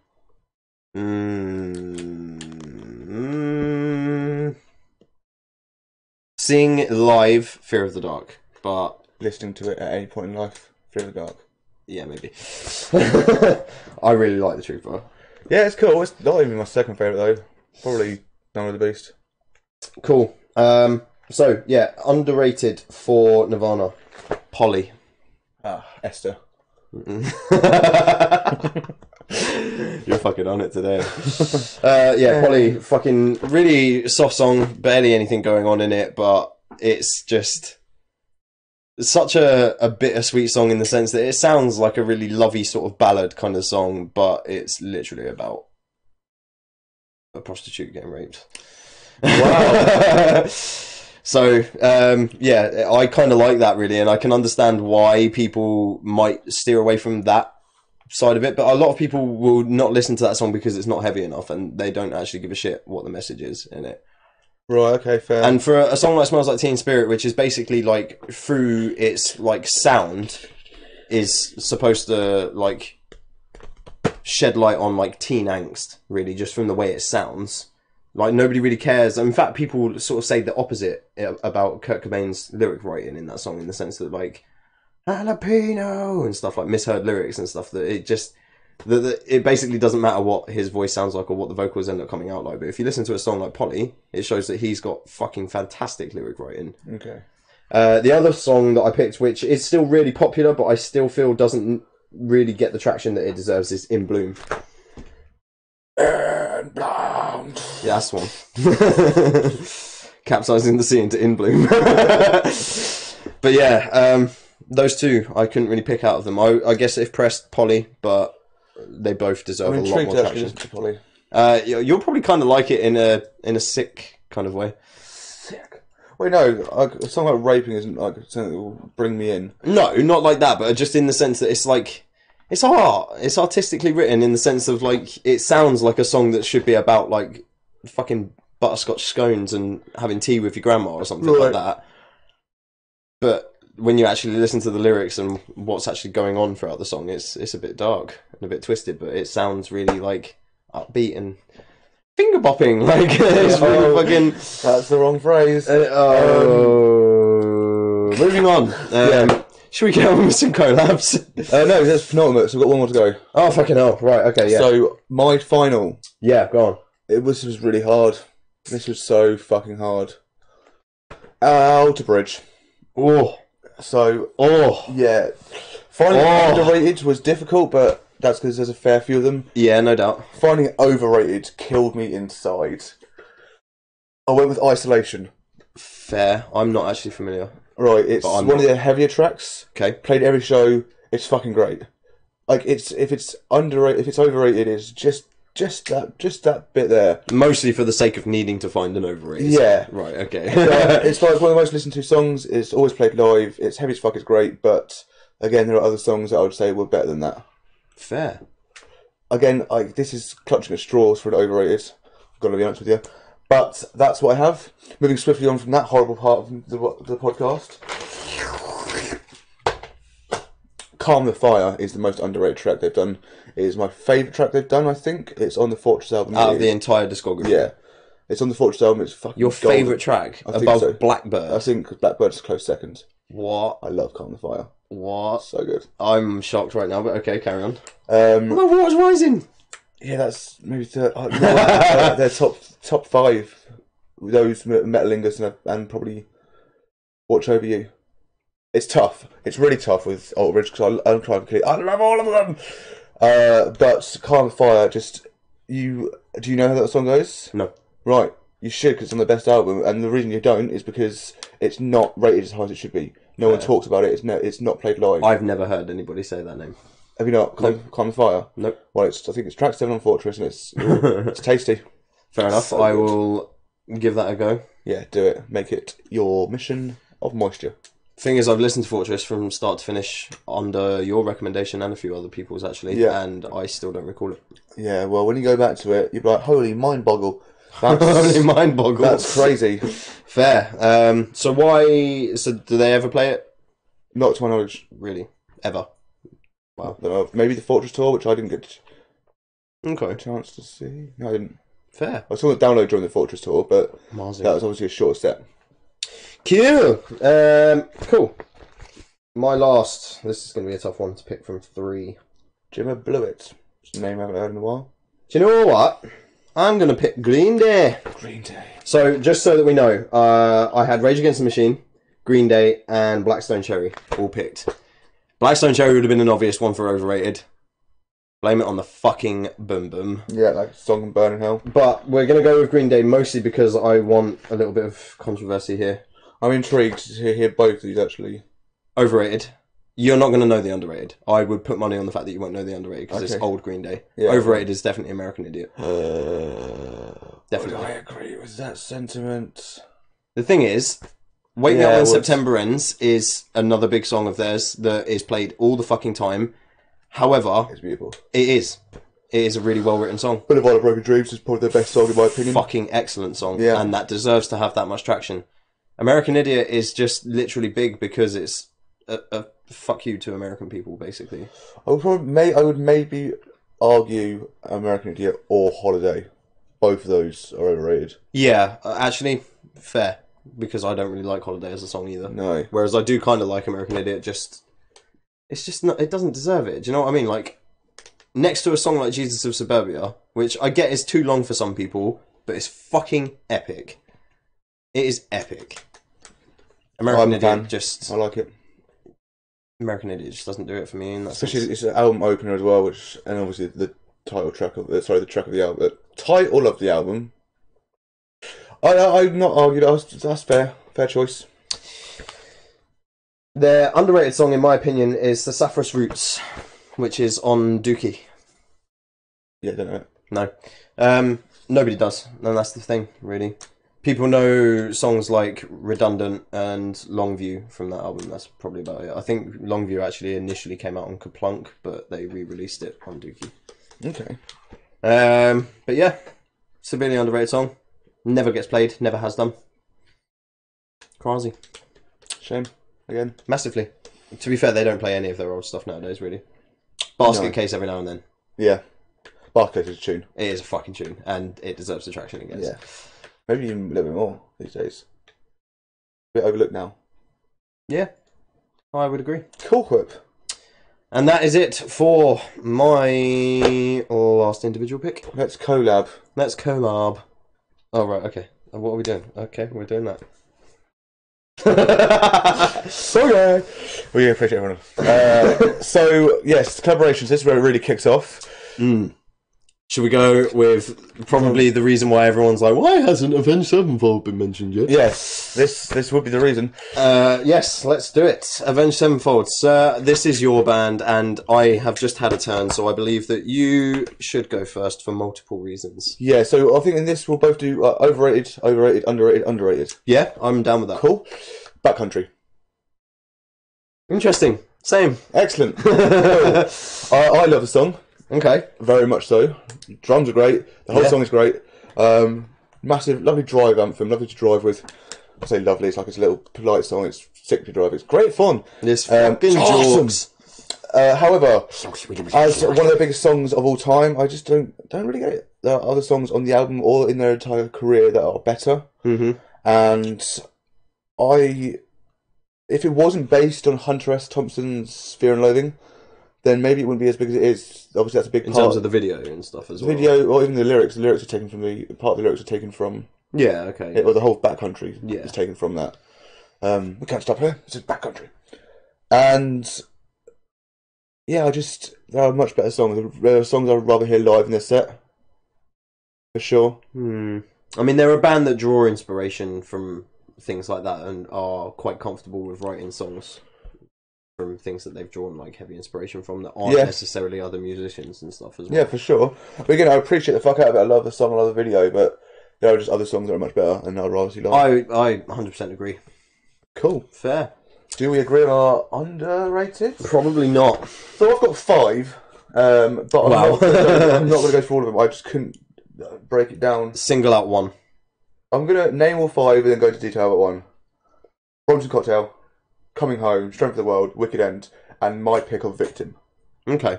Right. Victim, we did this on the review the other week. Check it out. You love the song from what you did in the review. Yeah, man. The song is fucking beautiful. It's so incredible, and I didn't realise it was like underrated in the general sort of sense. never played live. Really? Yep. Never really spoken about between fans. Not that I can, apart from like the hardcores that I chat to, not really spoken about whatsoever. It's just overlooked on the Nightmare album, and it's a pinnacle song. And how they were feeling at the time, I can't really don't want to take emotion into it too much. Trying to think of it as a song, but yeah, it's just overlooked, and it's fucking bullshit. Fair enough. So I'm not sure if you'll agree with my underrated or not, but I think that at the very least you'll probably be able to say like, yeah, it probably deserves to be played a little bit more than it is. I'd say all songs are underrated, even Backcountry. Wow. Dear God. Yeah, no, I agree. Dear God. Yeah. amazing song. Fucking beautiful song. Like, one of my favourites of theirs and forever will be. It doesn't matter how excellent the rest of the stuff that they bring out is following this point onwards. It will remain one of my favourite songs of theirs by far. It's one of my least favourite on the album, but I still love it so much. One of or the least, did you say? No, I don't know. No, it's not the least. That's Unbound. Fair. Unexpected. Yeah. It's also M. Show's least favourite song. That is also unexpected. Of their entire career. Really? Yeah. Fucking hell. That's a big step. Just a coincidence. That is not me just copying him. No, fair enough. Or him copying me. Yeah. Because you are Undeciphered Podcast. Yeah, he's watching. So yeah, I mean, dear God, I imagine it's probably one of those songs that would be difficult to play live a lot anyway, but have they ever? I'm not sure. They didn't play it on the UK tour after the album came out. Where was he? I don't think I played it much, if at all. There you are. And I would lose my shit to see that song live. But then I would lose my shit to see Gunslinger live. Oh, mate, it is great live, but I want to see it again because it's been fucking 11 years. Yeah, and do you know what I mean? That's the sort of thing. There are quite a few songs of theirs that you will either never see live or would be very hard pressed to find. Oh, that's why I want them to do some, like, intimate shows. Yeah, that would be fucking excellent. If they just went on tour for every album and just played the full album in whole. I'll be at every show. Yeah, 100%. I bet you would. Cool. So that is it for Avenged? That's it for Avenged. Bullet for my Valentine. Which are Welsh and not Scottish. Yes. So, I struggled on the Overrated for a little while. I was going to go with Over It because it's bollocks from Gravity. Yeah, but then to be fair, everyone thinks that it's shit. No, a lot of people love Gravity. Fuck that. Yeah, that's the problem. That's my worry with Bullet. Like, at least with Temper, everyone thought it was shit, so they kind of changed their ways. With Gravity, loads of people are fucking loving it, so they're going to carry on in that route. Grim. My most overrated track is Scream and Fire. Yeah, same. Is it? Excellent. Okay, onto a roll for overrated. I know that you don't like this though, and the difference between us here is that I still like this song. I like the song. Oh, really? Yeah. It's the album I don't really give a fuck about. There's only 4 good songs, and Scream and Fire is the worst of the 4 good songs. Fair. If you care, then it's also Say Goodnight. Shut up. It's also Waking the Demon and Hearts Burst into Fire. Yeah. Cool. But no, Scream and Fire is good, but it's just nothing special. It went really Americanised and fucking dull. Yeah, I mean, it's overly, like... I get that the message behind it is supposed to be, like, war is bad, but it sounds like it's glorifying it. Yeah. Quite frankly. Pretty much. It's still a great song to see live, but... Fucking drums. Excellent. Yeah, at the same time, I wouldn't miss it if it went from the set. No, yeah, I'll agree. I would prefer to see songs like Say Goodnight played more. Which is my underrated. Oh, is it? Yes. I have seen it live, and that's what made me like it. Fair enough. A very emotional moment of download. Fair enough. I have literally seen them 3 or 4 times, and they've never played it, ever. Not? Nope. No, it's... Because, like, I think when I first listened to it, I was like, it's kind of boring. And didn't really give it time. And it goes to that heavy part towards the end. But when I did it live, I was like... Here I am with you. I feel like I need to listen to this song after the podcast. Yeah, 100%. It's fucking incredible. Anyway. I love it. I've always loved it from the moment I heard that album from start to finish. Because by the point that the album came out, I was, like, prime and ready. I had listened to The Poison so much that I was, like, waiting up until midnight kind of thing. That kind of level of, like, I'm ready for this album. And I listened to it start to finish. And for this song to have appeared, especially where it does in the album as well, fucking, mate, it's just too good. And the guitar work. I fully agree of underrated. It's been played live a bit, but it's not spoken about. It hasn't been played live enough because, in my opinion, it's one of those songs that really ought to make it into pretty much all of their shows. Yeah, fair. Mine is a song that has never been played live and is never really spoken about. It's Fever's Pretty on the Outside. Awesome song. I'm surprised they've never played that live. Yeah, it's fucking great, and they just haven't played it, and it's very upsetting. Yeah, agreed. Fuck that. Yeah. Quite frankly, because... Fuck that shit, I'm out. Cool. Who do we have next? We have Architects. So Archibald. This was difficult for me. Was not for me. I had 2 possible picks for Yes. Now I will point out I've only heard from Daybreaker onwards. So Daybreaker, Lost Forever, Lost Together, All Our Gods Have Abandoned Us, and Holy Hell. So anything previous to that, don't. If you say, oh, this is much more overrated or underrated, and shit happens, man. I haven't heard it yet. However, More on that story as it develops. Interesting. Okay. Cool. So I almost went for Naysayer. Wow. For overrated? Yeah, because it was always introduced to me as one of their main tracks. I was like, oh, it's pretty shit. It's nothing special. I definitely don't think it deserves to be called shit, but at the same time... Oh, not shit, but it's not great. Yeah, at the same time, if somebody said, like, this is my favourite Architect song, I would still question why. Right, okay, fair. Yeah. I didn't go for that, though. I went for one of the songs from their best album, in my opinion, All Our Gods Have Abandoned Us. And it's controversial because I've spoken to someone in the That's Not Metal group chat, and they were sickened at the thought of thinking that this is overrated. And it's Match Made in Heaven. Wow. Yeah. So, a stellar album, fantastic album, but they've just... It's just, like, this song, like, at the point before Holy Hell came out, like, when we reviewed it, so in April, I believe this was the most played song on Spotify. Wow. And it's an okay song. I feel bad about saying anything bad about anything to do that's in All of Our Gods. All of Our Gods? All Our Gods Have Abandoned Us. And... yeah, I just don't... I feel bad about saying anything. It's just not that great. The fact it's the most listened to song, the fact it's still played, like, so they had their first show back since the Holy Hell album released last night in Brighton, and they played live there, still part of the set. It's got a music video, it's always played live. Like, no. It's okay. I'm sorry if you ever happen to be watching this, but it's just not for me. I feel like the amount it's played live and the amount it's listened to is surprising. Fair. Yeah. I'm really curious to hear your underrated. I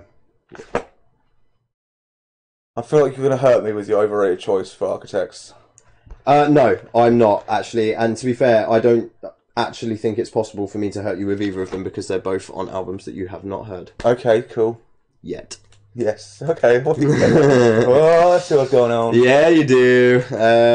So, I mean, you're going to listen to them off your own back anyway. So. Yeah, I am, yeah.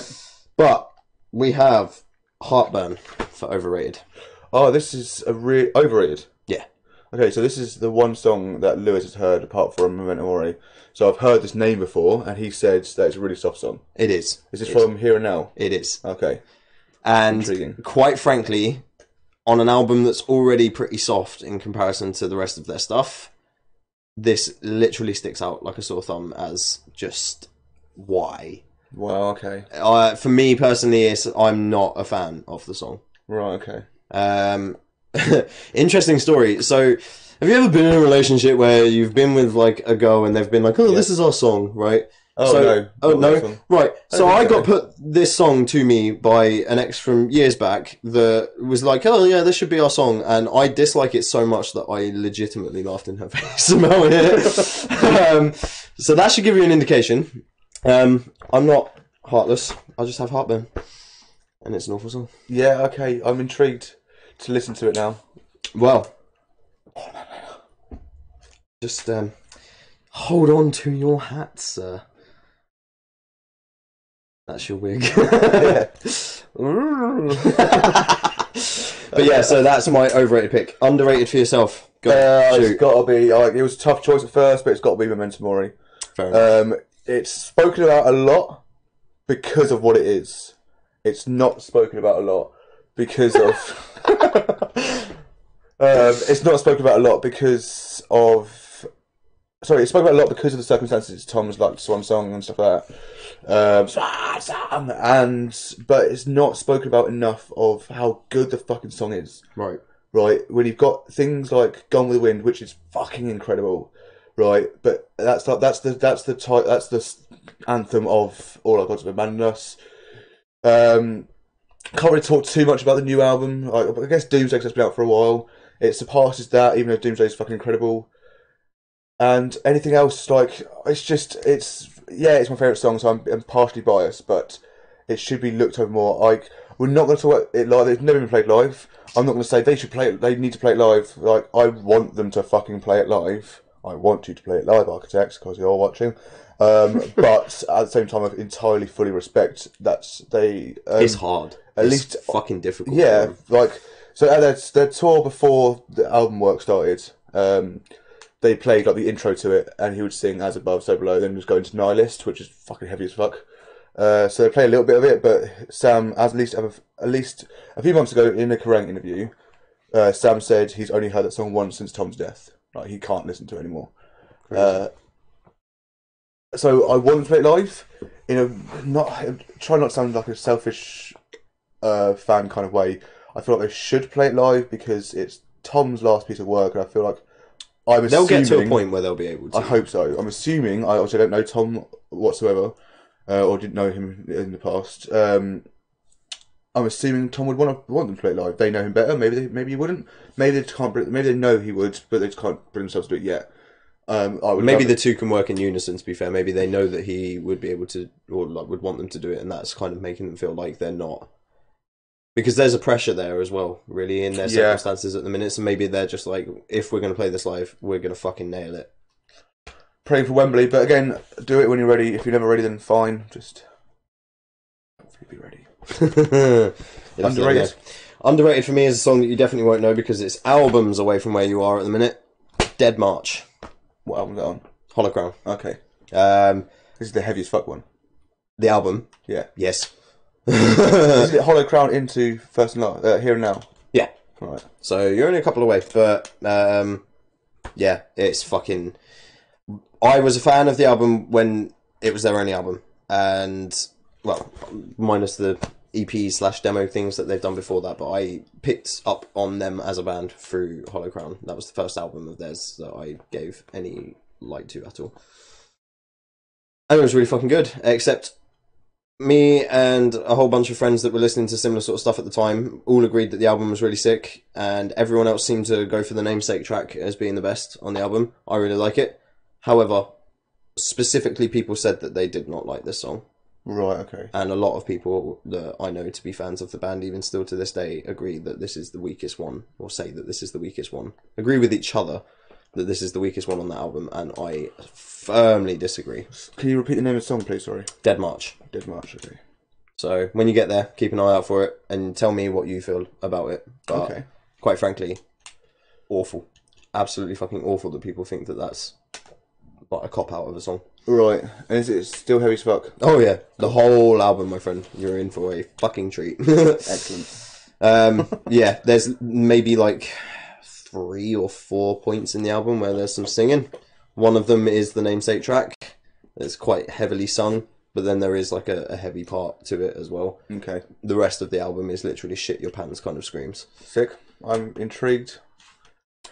So am I, actually. I can't wait for you to listen to Holocron because, like I said, it was where I picked them up, so it's kind of, we've gone backwards, really. Yeah. Fair. I've heard Hollow Crown is pretty much extremely all screaming, pretty much. Pretty much. And the first and... what can you say in the first and last? The Here and Now is pretty much all singing. Yeah. And what I love about Architects is the combination of the two, so both of those albums can be very weird to listen to. Yeah. It's going to be like a whole album for the things that... Yeah, that's essentially what you're looking at. Yeah. Cool. Linkin Park. Wow. Yeah, fair enough. Unless you weren't finished, sorry. No, I'm definitely finished with that. This is going to be an interesting one. I'm just not sure if I'm quite ready. Okay. So, overrated track is quite an easy one for me. In fact, both of them were. Bleed It Out. Fair. I believe I've gone for one that's, I believe, on the same album. Yeah. Bleed It Out is just... It's just not great. It's nothing special, and it's highlighted as one of the tracks of their career. Do they play it? Or Yeah. Did they play it at every song? Yeah. Every concert, sorry. Yeah. Pretty much. Wow, fuck that. They closed with Bleed It Out at Download 2014. You don't close with Bleed It Out. Or wait to finish a gig. You'd think you'd finish with In the End or Numb. Or something else that they probably don't ever play, which makes me sad, but we'll get to that. Yeah. Because I have a feeling that we might have picked the same song. Most likely. Most definitely. So anything else to say about Bleed It Out? No, it's poor. What about Given Up? Is that the right song? Hopefully. Yeah. Yeah, I like it. Nothing special though, the claps annoy me. Yeah.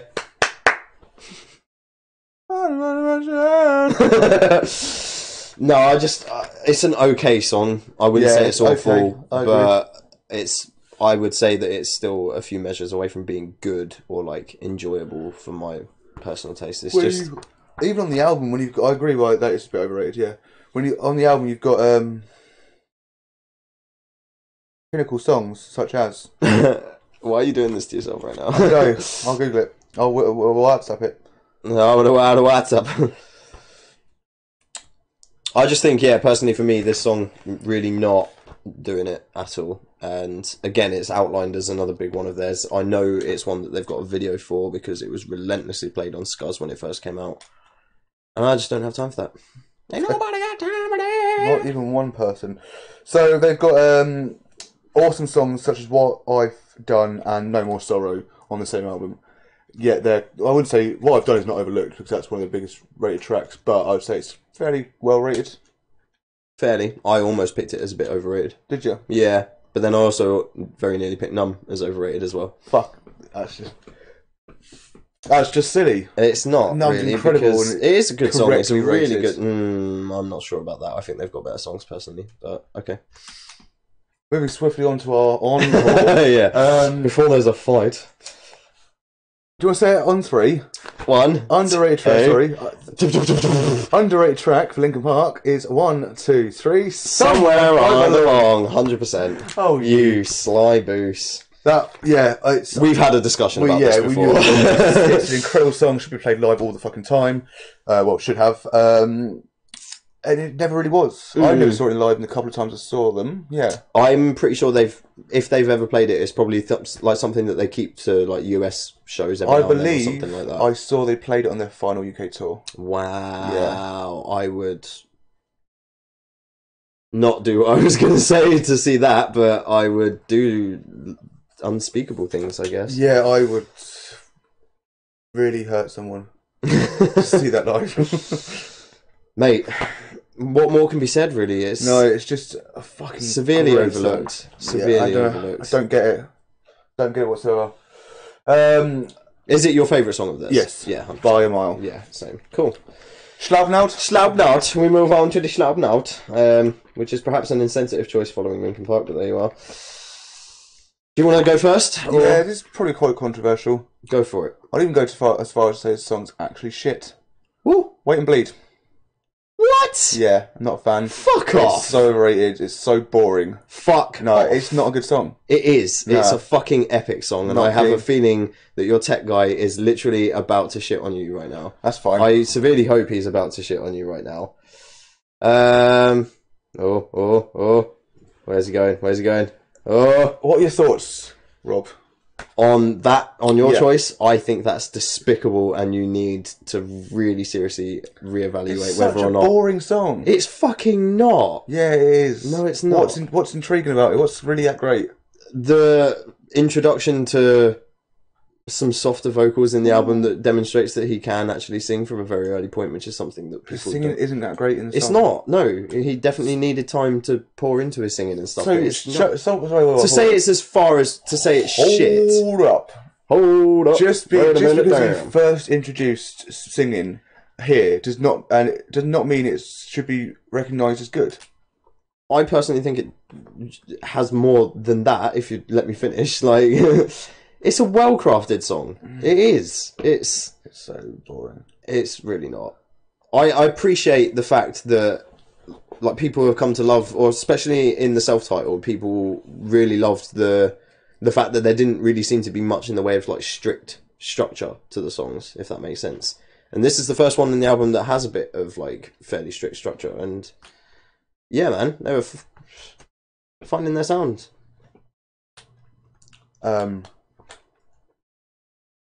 Yes. Were. Oh, okay. Oh god. With WE''RE, yeah? Is that what we're going for? I can't not correct someone, okay? It's in my DNA. I mean, that's definitely not how you Especially spell were either. That's weird. Yeah. Without the apostrophe. Yeah, we are. We're finding that out. That was good. I fucked up. Anyway, going forward, because I can't contain this, what's your overrated track? My overrated track is one that I know that you're not going to appreciate, and that is the negative one. The song, yeah, I appreciate it, I agree with that. What, you agree that it's overrated? Yeah. Cool, that's fine then. Yeah, I thought because you liked the song. No, definitely not. If you said that, we'd have arguments. Right, okay, fair enough. Well, we have had arguments because you think Wait and Bleed is not only overrated, but shit. Yeah, it's a boring song. It's crap. Okay, but yeah, negative one, overrated for me, and I think that's a fucking boring song, quite frankly. Yeah, I don't care for it. No, I mean, people sort of bought into it because it's like there's this message there to Joey. It's like, no, that's not the case. In my personal opinion, I don't think that's the case at all. And I don't really get the rest of the song. No. I'm intrigued to see what you've put as underrated for Slipknot. So it's a bit of a tough one. It's actually a bonus song. Till We Die. Fair. No, okay, you've spoken to me about this before. Yeah, incredible. Obviously, I had that personal experience at Sonosphere where I was a mess of tears, but the fact it's just a bonus song, yeah, they play it at the end of every show over the PA, but usually just the first couple of verses, then turn off and everyone fucks off. Yeah. But I would love to see that live. Like a proper rendition of it, yeah. Yeah, it'd be incredible. It's a fucking beautiful song. Not really much more to say about it. Fair. I actually went with Purity. Okay. Off the first album. And if you say that that's a boring song, then we are going to have problems. Fuck off, man. I know. My God. Mate, I love Purity. And I'm not 100% sure because I'm sorry, I was intoxicated. But I'm pretty sure they played it at 2013. And I really wish I could remember that vividly because since then, it's really been a song that every time that I put the album on, this will be the one that gets cranked up higher over most of the others. Mostly because all of the other big ones on the album I've listened to relentlessly, and it's time to take a break. And Purity's one that's kind of crept in for me over the past couple of years or so, and I just fucking love it. Yeah, right down to the opening.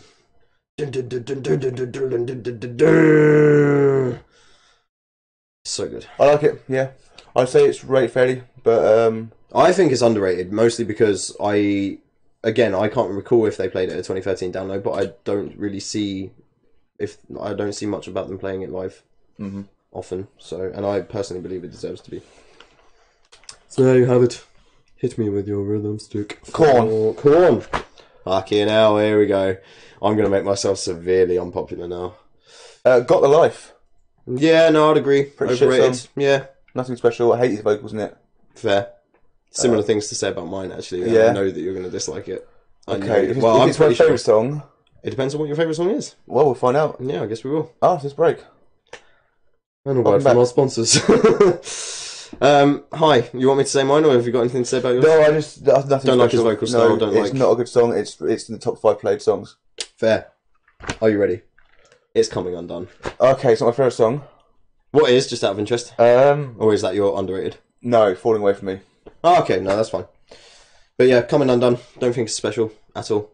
Bores the living shit out of me. And the fact that they play it live all the time, and I've seen them... It's a good song live, man. It's alright. Coming Undone the light. I'll tell you what, the one thing that I did like about it in 2013 was that the guitarist did some weird thing where he like rolled over and did a cool guitar trick, and that was literally it in between the I'm coming on. That was it. That's literally all I could say that I liked about that song. Everything else about it can blow my massive fat one. If I remember properly, it may have changed in recent years. Haley, who was watching earlier, I think that might be her favourite Korn song. Oh well, maybe not.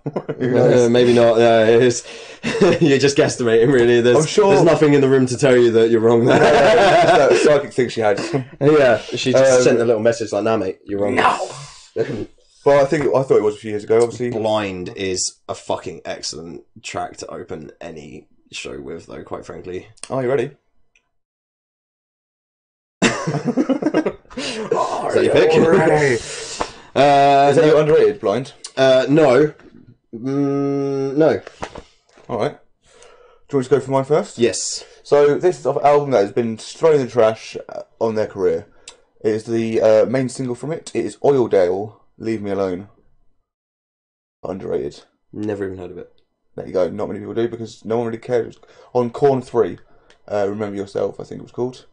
And people didn't care a fuck about the album because it was shit. And it's the album before dubstep album. So obviously, was dubstep album like Shoes and Ladders? There you are. 6th Sense came into it again. Oh, what the odds? What the odds? What the odds? What the devil? I mean, Shooting Ladders is good, but it's a bit long for the intro. Oh, just fucking.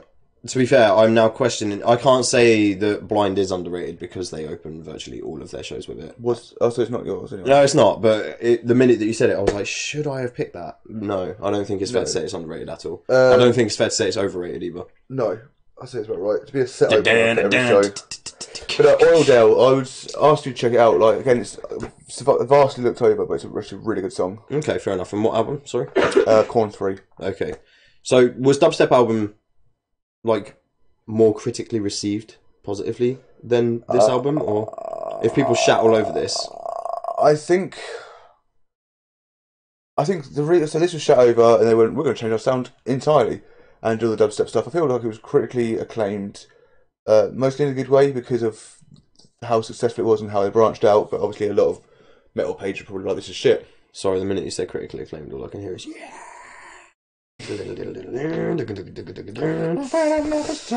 Right, are you ready? Mm-hmm. My underrated is Counting by Korn. Don't know that song. Really? There you go. Says it all. Yeah. I couldn't tell you what album it's on. I feel.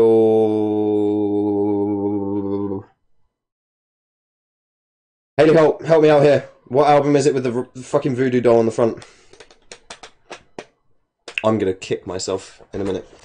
Please look at it. No, I want you to kick yourself. Oh, right, okay, well, I will do that on camera for you once it comes to me, if it ever does. It's a tune that nobody knows, and I'm not going to lie, it's on an album that I'm mostly unfamiliar with in the sense that I wouldn't be able to tell you what it's fucking called, for example. But yeah, severely overlooked song. And they have it.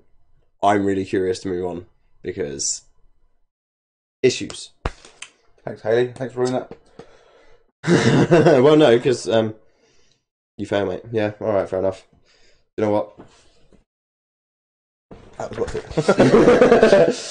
it. Foo Fighters. We are moving on. Yes, because we are. I'm fucking curious. Let's go with your overrated first of all. You want to do my overrated first? do. Okay. I went with The Pretender. Oh, I couldn't see why you. I saw it live. It was fucking incredible. It made me fall in love. It with is the really song. good live. But before that, I thought it was overrated. I'm not gonna lie. I mean, yeah, it is really good live, but they have so many other songs that are much better to see live. It was either that or All My Life. All My Life is, again, their biggest song still to this date. It is. Okay. 100%. It's the one that's sold the most. Okay. It is. Sorry. Yeah, fair enough. Even bigger than Everlong. Yeah. Even bigger than Everlong, and Everlong was basically where they catapulted themselves into... later. I joke, there's nothing about that later. Okay. I don't trust you. Yeah, so it's even bigger than Everlong. All My Life. It was played so... Sorry, Pretender was played so fucking much. Yeah, massively, and all over the radio, all over music channels, every fucking show that they do. I've had enough now. Fair enough. I've seen him 3 times. I've had enough. Mine is Monkey Wrench. Fuck, no way. Yeah, As an overrated song. Yeah, I would go.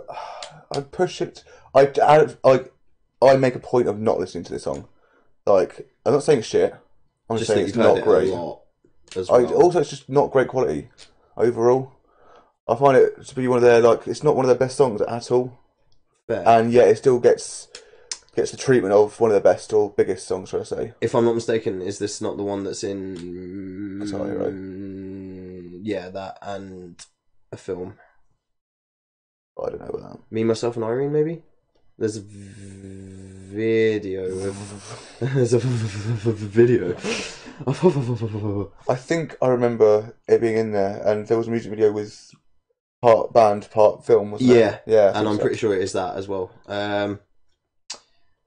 Same as my mum knew it would be Monkey Wrench, said Sophie Ray. Yeah, fair. Ah, yes, you mentioned this earlier. Good choice, Sophie's mum. She's got quite a charm about her. I love Sophie's mum. I was going to start Got it singing going on. Sophie's mum. That's kind of going on. But I really shouldn't because I'm going to get beaten up. Underrated, bruh. Underrated. I've got two, and I really couldn't pick out the two. Okay. I'd be surprised if you know either of them. Stacked Actors. Ever heard of that song by Foo Fighters? Fucking tune. Opens up. I want to say it's Nothing Left to Lose album. I'm pretty sure it's the opening on that, and it's fucking sick. Fucking great to hear that. And then Miss the Misery from Wasting Light. She's the best. Wasting Misery, you say? Miss the Misery. Oh, from Wasting Light, sorry. Yeah. Well, I will add to that and we'll have like a little group conversation about the three. Mine is from Wasting Light, is Rope. Yeah, fair. Severely underrated song still. Yeah, I think it was like the main single from the album. It is. Yet it's still not spoken about in the whole. It was for a time. Orifice. It was for a time. So when before Wasting Light came out, obviously they released the single, and it was massively it was well received, really well received. Yeah. Yeah, it was especially well received for me because the first time that I listened to it, I was listening. Well, no, sorry. The first time I listened to it was at a friend's house on his computer speakers, so I got the full impact of the song. Second time that I listened to it, I downloaded it myself, and I only had one earphone in on the bus. And the way that they've got the stereo panning in that song, so you know the beginning part with the guitars with the. And then, in the next part, the other guitar comes in and does a. Just before the drums kick in. So I'd only heard the song once, and I remembered sort of thinking to myself, this intro is going on for longer than I thought it was, and that was because in the other ear, the other guitar's doing the and then just out of nowhere, the drums go and I fucking shat my pants. So I have warm, fond memories of this song. Shat my pants on the bus, great times. Yeah, warm, fond memories. Slightly gooey. Yes, back onto your tracks. Stacked Actors and Miss the Misery. Yep, Miss the Misery is... Yeah, I think, do you know what? That's probably the only reason why that song's been listened to slightly more in recent years, is because they have a song the same. Is that Hailstorm, isn't it? Yeah. But yeah, it's severely overlooked. I feel like Wasting Light as an album is severely overlooked, quite frankly. People are still rather listening to things like... What's that Gold album called? Concrete and Gold. Right. And Sonic Highways. Yeah, I've heard bad things mainly about that album. Sonic Probably Highways. for you, actually. I mean, I get the idea behind it because they were traveling the US and going to loads of hubs for music kind of cities. But yeah, just not fan. Fair. Trivium.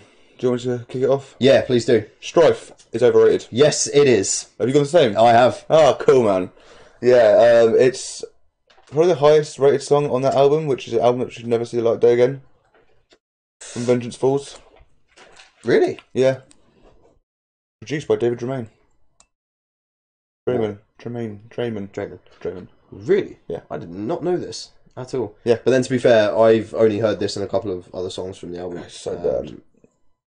But I remember this again. Strife's not an awful song in my opinion. It's not dreadful. I have that kind of same reaction where I'm just yeah, I don't hate it. It's just meh.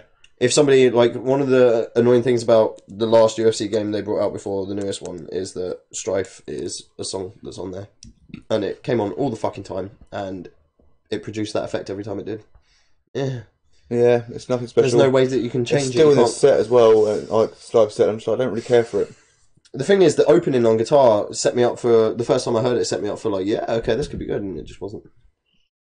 So, yeah. Yeah, nothing key. Interestingly, though, so what is your underrated? So, this is the one time that I couldn't decide between two. Well, I couldn't decide between Fight for Revenge, but I went for one. This is... I literally can't decide between two. Yeah, go for it. So, it's Other Worlds from the newest album. Yeah. And To the Rats. Hey, good man. Yeah? Yeah, I went for To the Rats. Okay, so I was talking about Otherworld, then we'll talk about To the Rats. So Otherworld is a song that I feel like should be, not the lead single, but it should be up there with Sin and Sentence and Betrayer on the Sin and Sentence album. And it's not played live, no one really requests it, and Really? it's my favourite song on their album, on that crazy. album. And that's basically it for that. But with To the Rats, it's just that old school, gritty, punch in the face kind of song. I fucking love the guitar in that song. I feel like they should play it live. Fucking excellent, mate. All over that. Skull fuck. Literally. They played live on their first tour after the Crusade. So my friend went to it and told me that they played that. And I was very upset. Fair enough. I only found out this last year though, so multiple years after it actually happened. But yeah, they don't play live, and I think it's a beautiful song. I think it's a beast of an album. I was literally about to say on what I feel like is a pretty poor album. Oh no, no! It's one of the shining songs. So that's really good. What's the other one? I feel like it's on the same album. It might be on. We Got the Fire? No.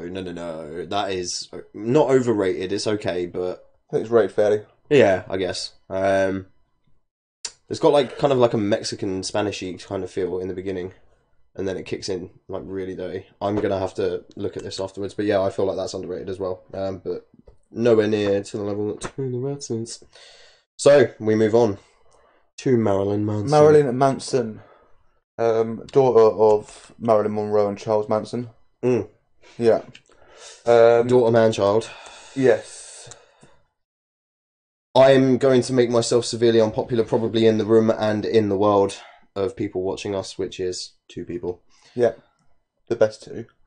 Quite frankly, do you want me to go first? Yeah, because I feel like you're going to have to save me after this. Okay, go for it, man. Mob Scene is ridiculously overrated. No, it's not. Yeah, it is. That is one of my favourite songs. I don't understand why.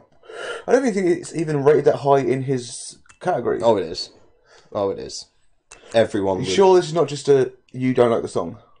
The song's okay. It's not anything it's perfect. rated that high, you know. I would.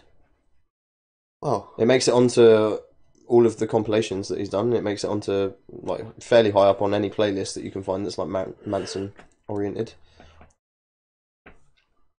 It's on Lest We Forget anyway. I'm almost certain of it. It is Lest We Forget, yeah. Greatest Hits. So yeah, fair enough. It's on the Greatest Hits album. I really like Mob Scene. I think it's great fun. Great fun song. It was one of those songs that when I first listened to it, was like, yeah, okay, this is sick. It died very quickly for me. Alright. Well, mine isn't... I'd say it's probably equally... might piss off some people.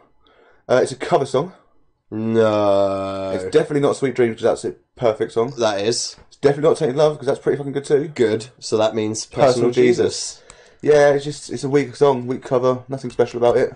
Fair. I don't like the fact that people know his version over the original. That is a bit sad, really. Yeah, obviously the original was performed by the Bee Gees, and we all love it. Your own personal Bee Gees. Someone who really cares. Mate, yeah, I can get down with that, I guess. Is it really that highly rated? I suppose it is. Yeah, I'd say it's also on Lest We Forget. It's played less than the other covers because I guess even Manson in his drug-fueled mind knows it's better. So, that's what I've got. Underrated. Saint. Fair. What album's that on? Lest We Forget. It's on there. Cool, fair enough. Is it fair to say that it's underrated if it's made it onto a hits compilation? Yeah, I would in a way because I feel like it's not really spoken about too much considering it's a supposed best hit. Fans, obviously big fans, love it. Never seen it live. No, I don't think. I'm not sure if they've ever played it live. At least not in recent years. Fair. Although avoiding Manson live overall is probably a better thing. However, I'd go to his own show if he's guaranteed to play Saint. I've forgotten the name of the album that this one's on, and it's pissing me off. It's the one before Born Villain, because I remember liking this album somewhat, and then Born Villain came out, and I was like, nah. I know which one you're on about. It's Leave a Scar, anyway. Okay, I don't know it. It's not... Do you know what I mean? It's not what you'd imagine from Manson, I get that, but it's a really well-written song, and doesn't get played anywhere by anyone. No, not heard it. There you are. Fair? Yeah. I'm really annoyed that I can't remember this album title. And it just... Poof! It's gone. Poof! Alright, so, we've gone on to the finale of the topic. Yes. It's a quick stretch. And Oh god. Limp Bizkit. Yeah. So that's the last one we picked for the topic. So mine might be seen controversial. Some might agree, some might not. For overrated, so mine's Rolling. Yeah, I'll agree. Oh, is yours too? Yeah, 100%. I love the song. It's great. It's so much fun. Always fantastic live. Never take out the set, please. However, they've got better songs, and this is like far like this is their songs, and this is where Rolling sits. Yeah, Rolling's literally got like double the amount of views that any of them do. Oh, do you fancy doing another big stretch for me while you're there? I love stretches. Just pop the glass in your hand just to make it. How the fuck did you do that? Oh mate, how did you do that, Dickens? What the absolute devil? So yeah, Rolling, I'll 100% agree with, because it's got like double the amount of views that pretty much any of his other songs have got, and there are so many other ones. Possibly the only Limp Bizkit song many people know. Yeah. Do you know what? Yeah, agreed. I agree with myself. A few people. Oh, do you want to stretch again? Mate.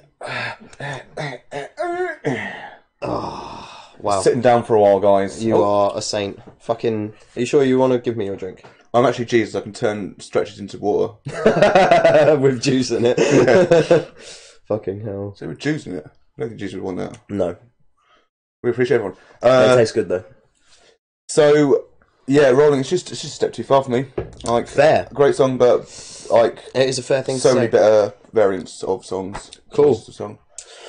Underrated was actually really difficult. So went for a few. Significant Other is an album which I appreciate. The first Significant Other titled album they've ever released, actually.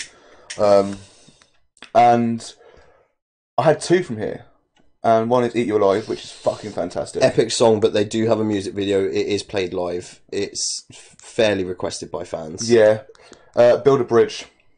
That is not, however, that is not. That is my choice. Fair. That is not requested by many people. No, it's a lot softer.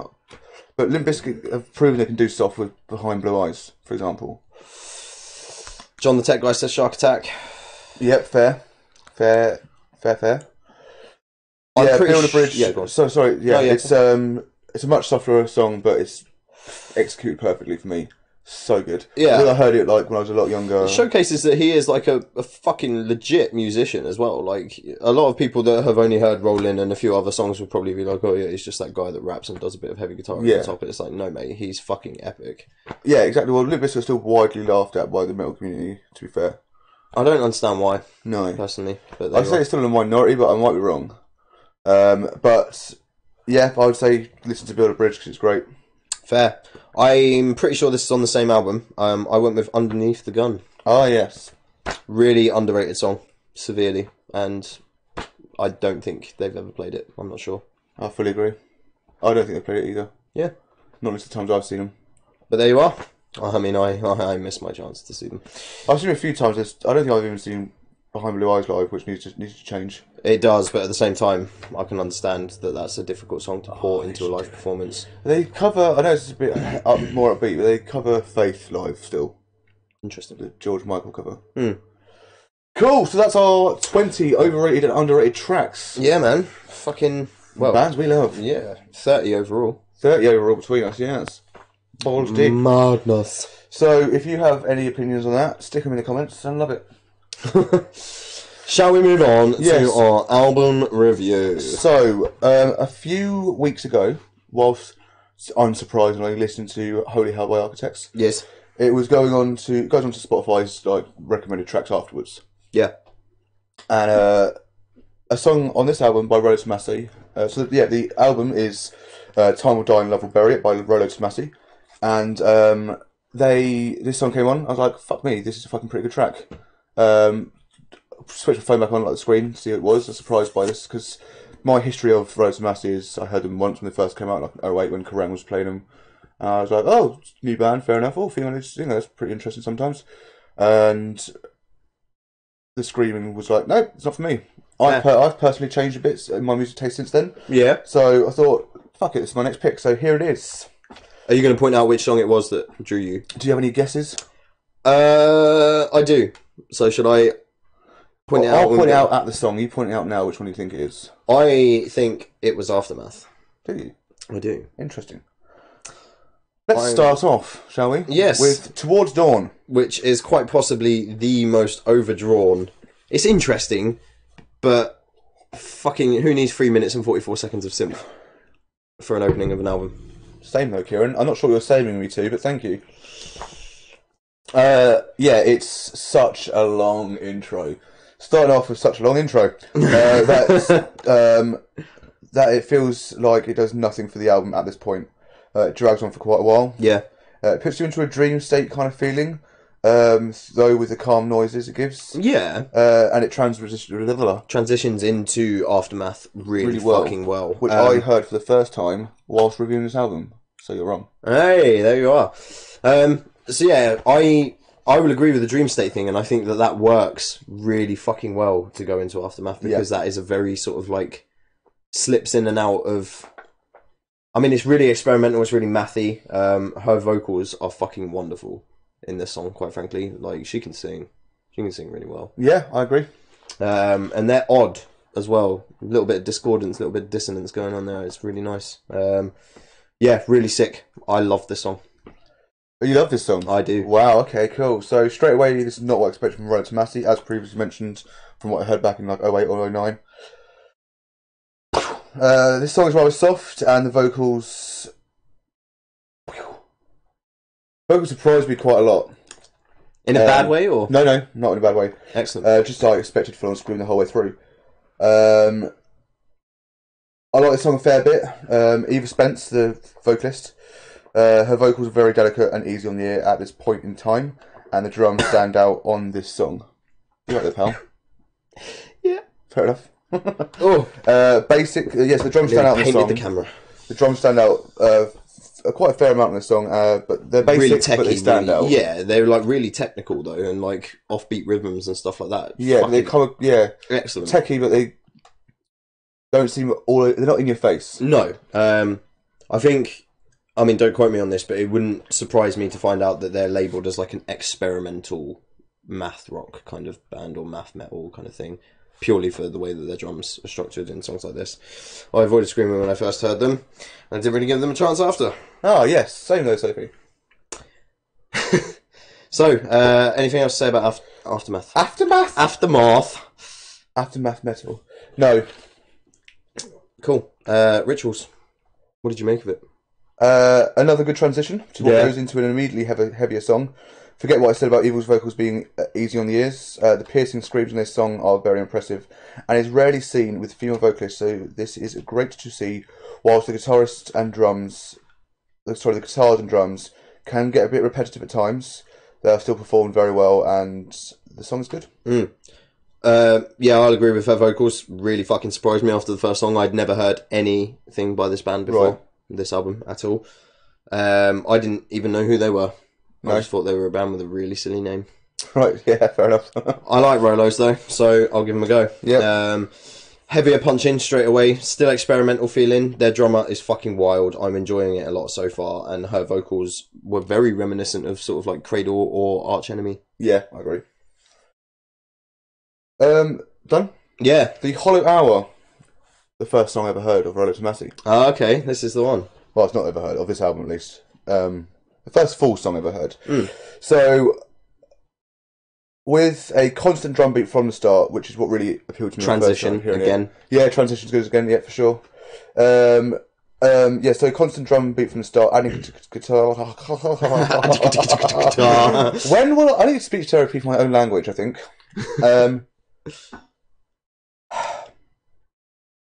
Building up. So I'm gonna start again. With a constant drum beat from the start, adding guitars to build up to the main part of the song, this feels like it will be a monster track. Again, the screams are heavy as fuck, but she does provide softer parts throughout the track. The drums are the highlight of this song, though, as Tom Pitts, the drummer, funnily enough, keeps the tone of the song going throughout to a high standard. A well-placed piano part with soft vocals in the second half of the track also helps. That and Eva's soft and heavy vocal duet to end the song places it as the best song yet. Impressed. Fair enough. Yeah, so I like the cymbal dancing transition. It was really good. A lot of discordance, and like you said, sort of showcases a little bit of the heavy and the softer parts to sort of break it up a bit. Really good. Her heavies are fucking impressing me by this point, quite frankly. Yeah. Impressed. Just you're all right there. Yeah, sorry.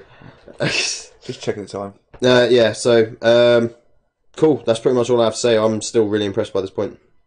Yeah, excellent. So, Balancing the Dark. An interesting use of synth to start us off by James Spence, Eva's brother. Yeah. That adds a mysterious dark feel to it. The drums really continue to impress me here, but this track doesn't stand up to the rest of the album thus far.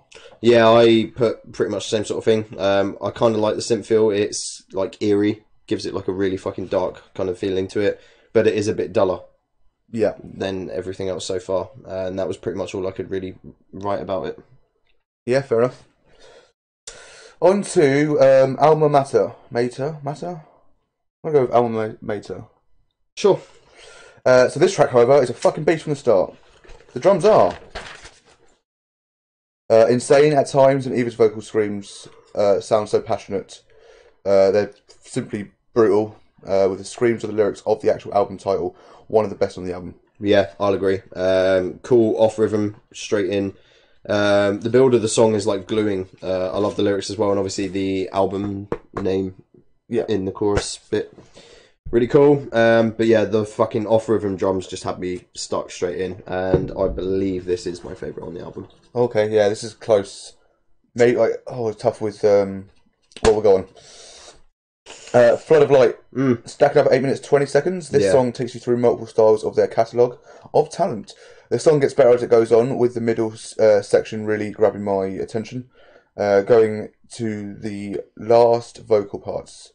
The outro goes on a tad too long, but overall good track. Yeah.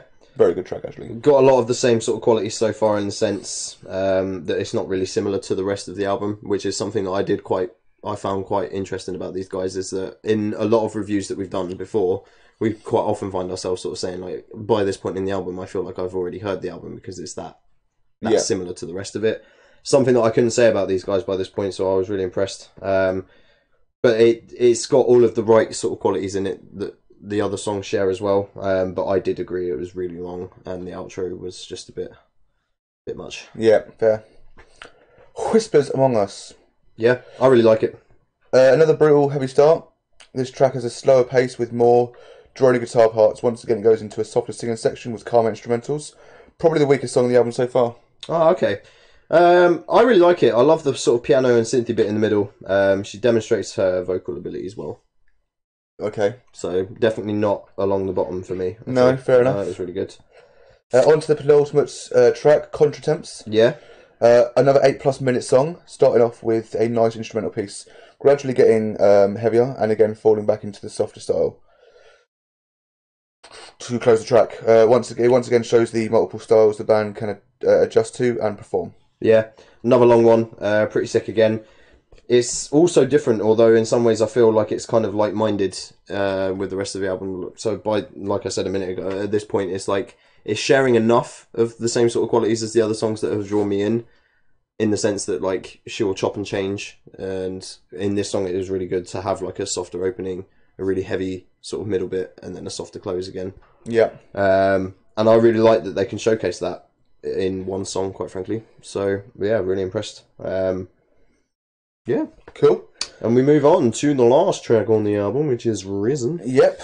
So it's closing with the album with a soft, gentle toned track, which I believe fits extremely well with the album as a whole. It opens with that style of track, and I feel it's a good way to end it. I, in some ways, agree in the sense that like it makes sense because it opened really soft. However, I wrote that it's very soft and kind of out of nowhere. It's pretty, but as out there and as a close for this album, it's quite odd. Do you think so? I felt like it was a bit out of place. For the overall track, I did say it's a good song, but there's nothing to shout about. Cool. That's the album. That is the album. So overall, I'm very surprised that I even slightly like this album. But I indeed do. Okay, fair. The vocal styles and range are extremely impressive, and the drums stand out very high. I appreciate the music and enjoy a fair bit of the album. However, there were multiple parts that dragged on far too long and bored me at times.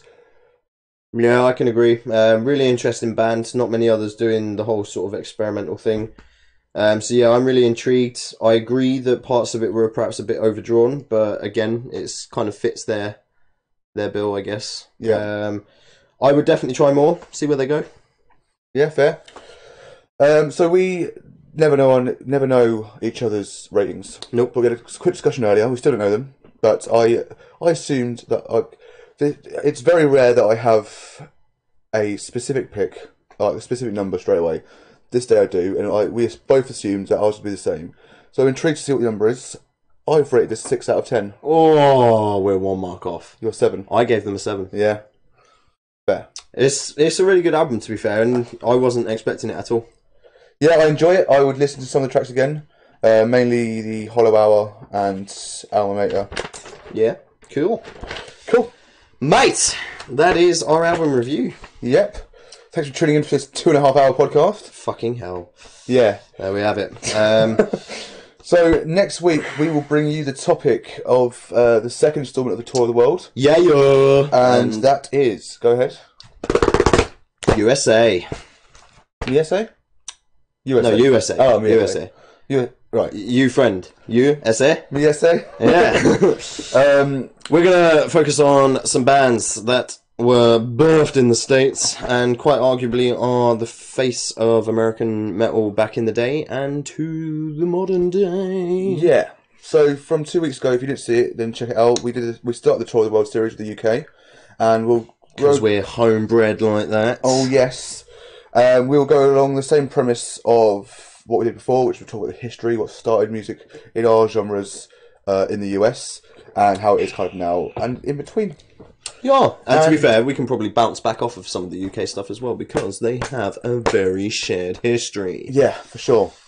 This next week is your pick for album, so I'm intrigued. It is. Although I have a feeling from what you've been saying in the the podcast today. So, anybody that knows Kieran is on a bit of an Architects hype right now will know that he started, with the exception of Holy Hell, because it wasn't out at that point in time, started with their most recent albums and is working backwards. I have been saying to him for the past fucking 2 or 3 weeks now, when are you going to move on to the here and now? Oh, yeah. So it was going to happen, but it was going to happen. Taking over. Yeah, which is perfectly understandable. However, I know that you're going to make something out of this, and I want to know what it is. So I've heard my pick is the Here and Now by Architects. Excellent. I've heard a lot of bad stuff. I can't wait. Interesting. I can't wait. And also in 2 weeks' time, which will be our final podcast of the year, we will have... it's a poll time. We're going to put up a poll on Twitter, Instagram and Facebook. Same rules apply as last time. And that is the winner of each one goes to the 3. You'll have the winner of Facebook, the winner of Twitter, the winner of Instagram. And the 2 that win out of that, or if it's all 3 possibly, will be the one we review.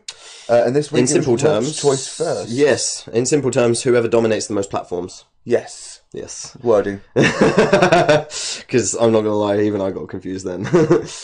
Yeah. Vote on all 3. Or all... Yeah, vote on all 3. All 3. If you really are sure that you want your pick to be reviewed... If you want to hear our dulcet tones talk about one of these bands. So, as you know, with the poll, one of us sort of leads and picks one first, and then the other person picks one that is a healthy correspondence. Yeah. And this week, it was my pick first, so I went with Rainier Fog, Alice in Chains' newest album. Indeed. And I, to counteract that, have gone with Metallica and their newest album, Hardwired to Self-Destruct. Interesting. This is going to be good. Cool. I already know which way it's going to go, but this is going to be good. Yeah, very fun. Funnily enough, with Architects, the last time we put Alice in Chains up, it was against All Our Gods. And, well, All Our Gods won, and here we are. Here we are again. The here and now. Yeah. Hey. So, before we go, if you haven't done it already, if you're watching us on Twitch or YouTube now, face us. Face us? Don't face us. Face us. Follow us on facebook.com/Deciphered, on YouTube at Deciphered, well not at, it's just Deciphered, on SoundCloud, release every Tuesday for your ear glory, Deciphered, Twitch just Deciphered with a lower cap D, Instagram at _Deciphered, and Twitter at Deciphered. We will see you next Monday 8 p.m. Join us.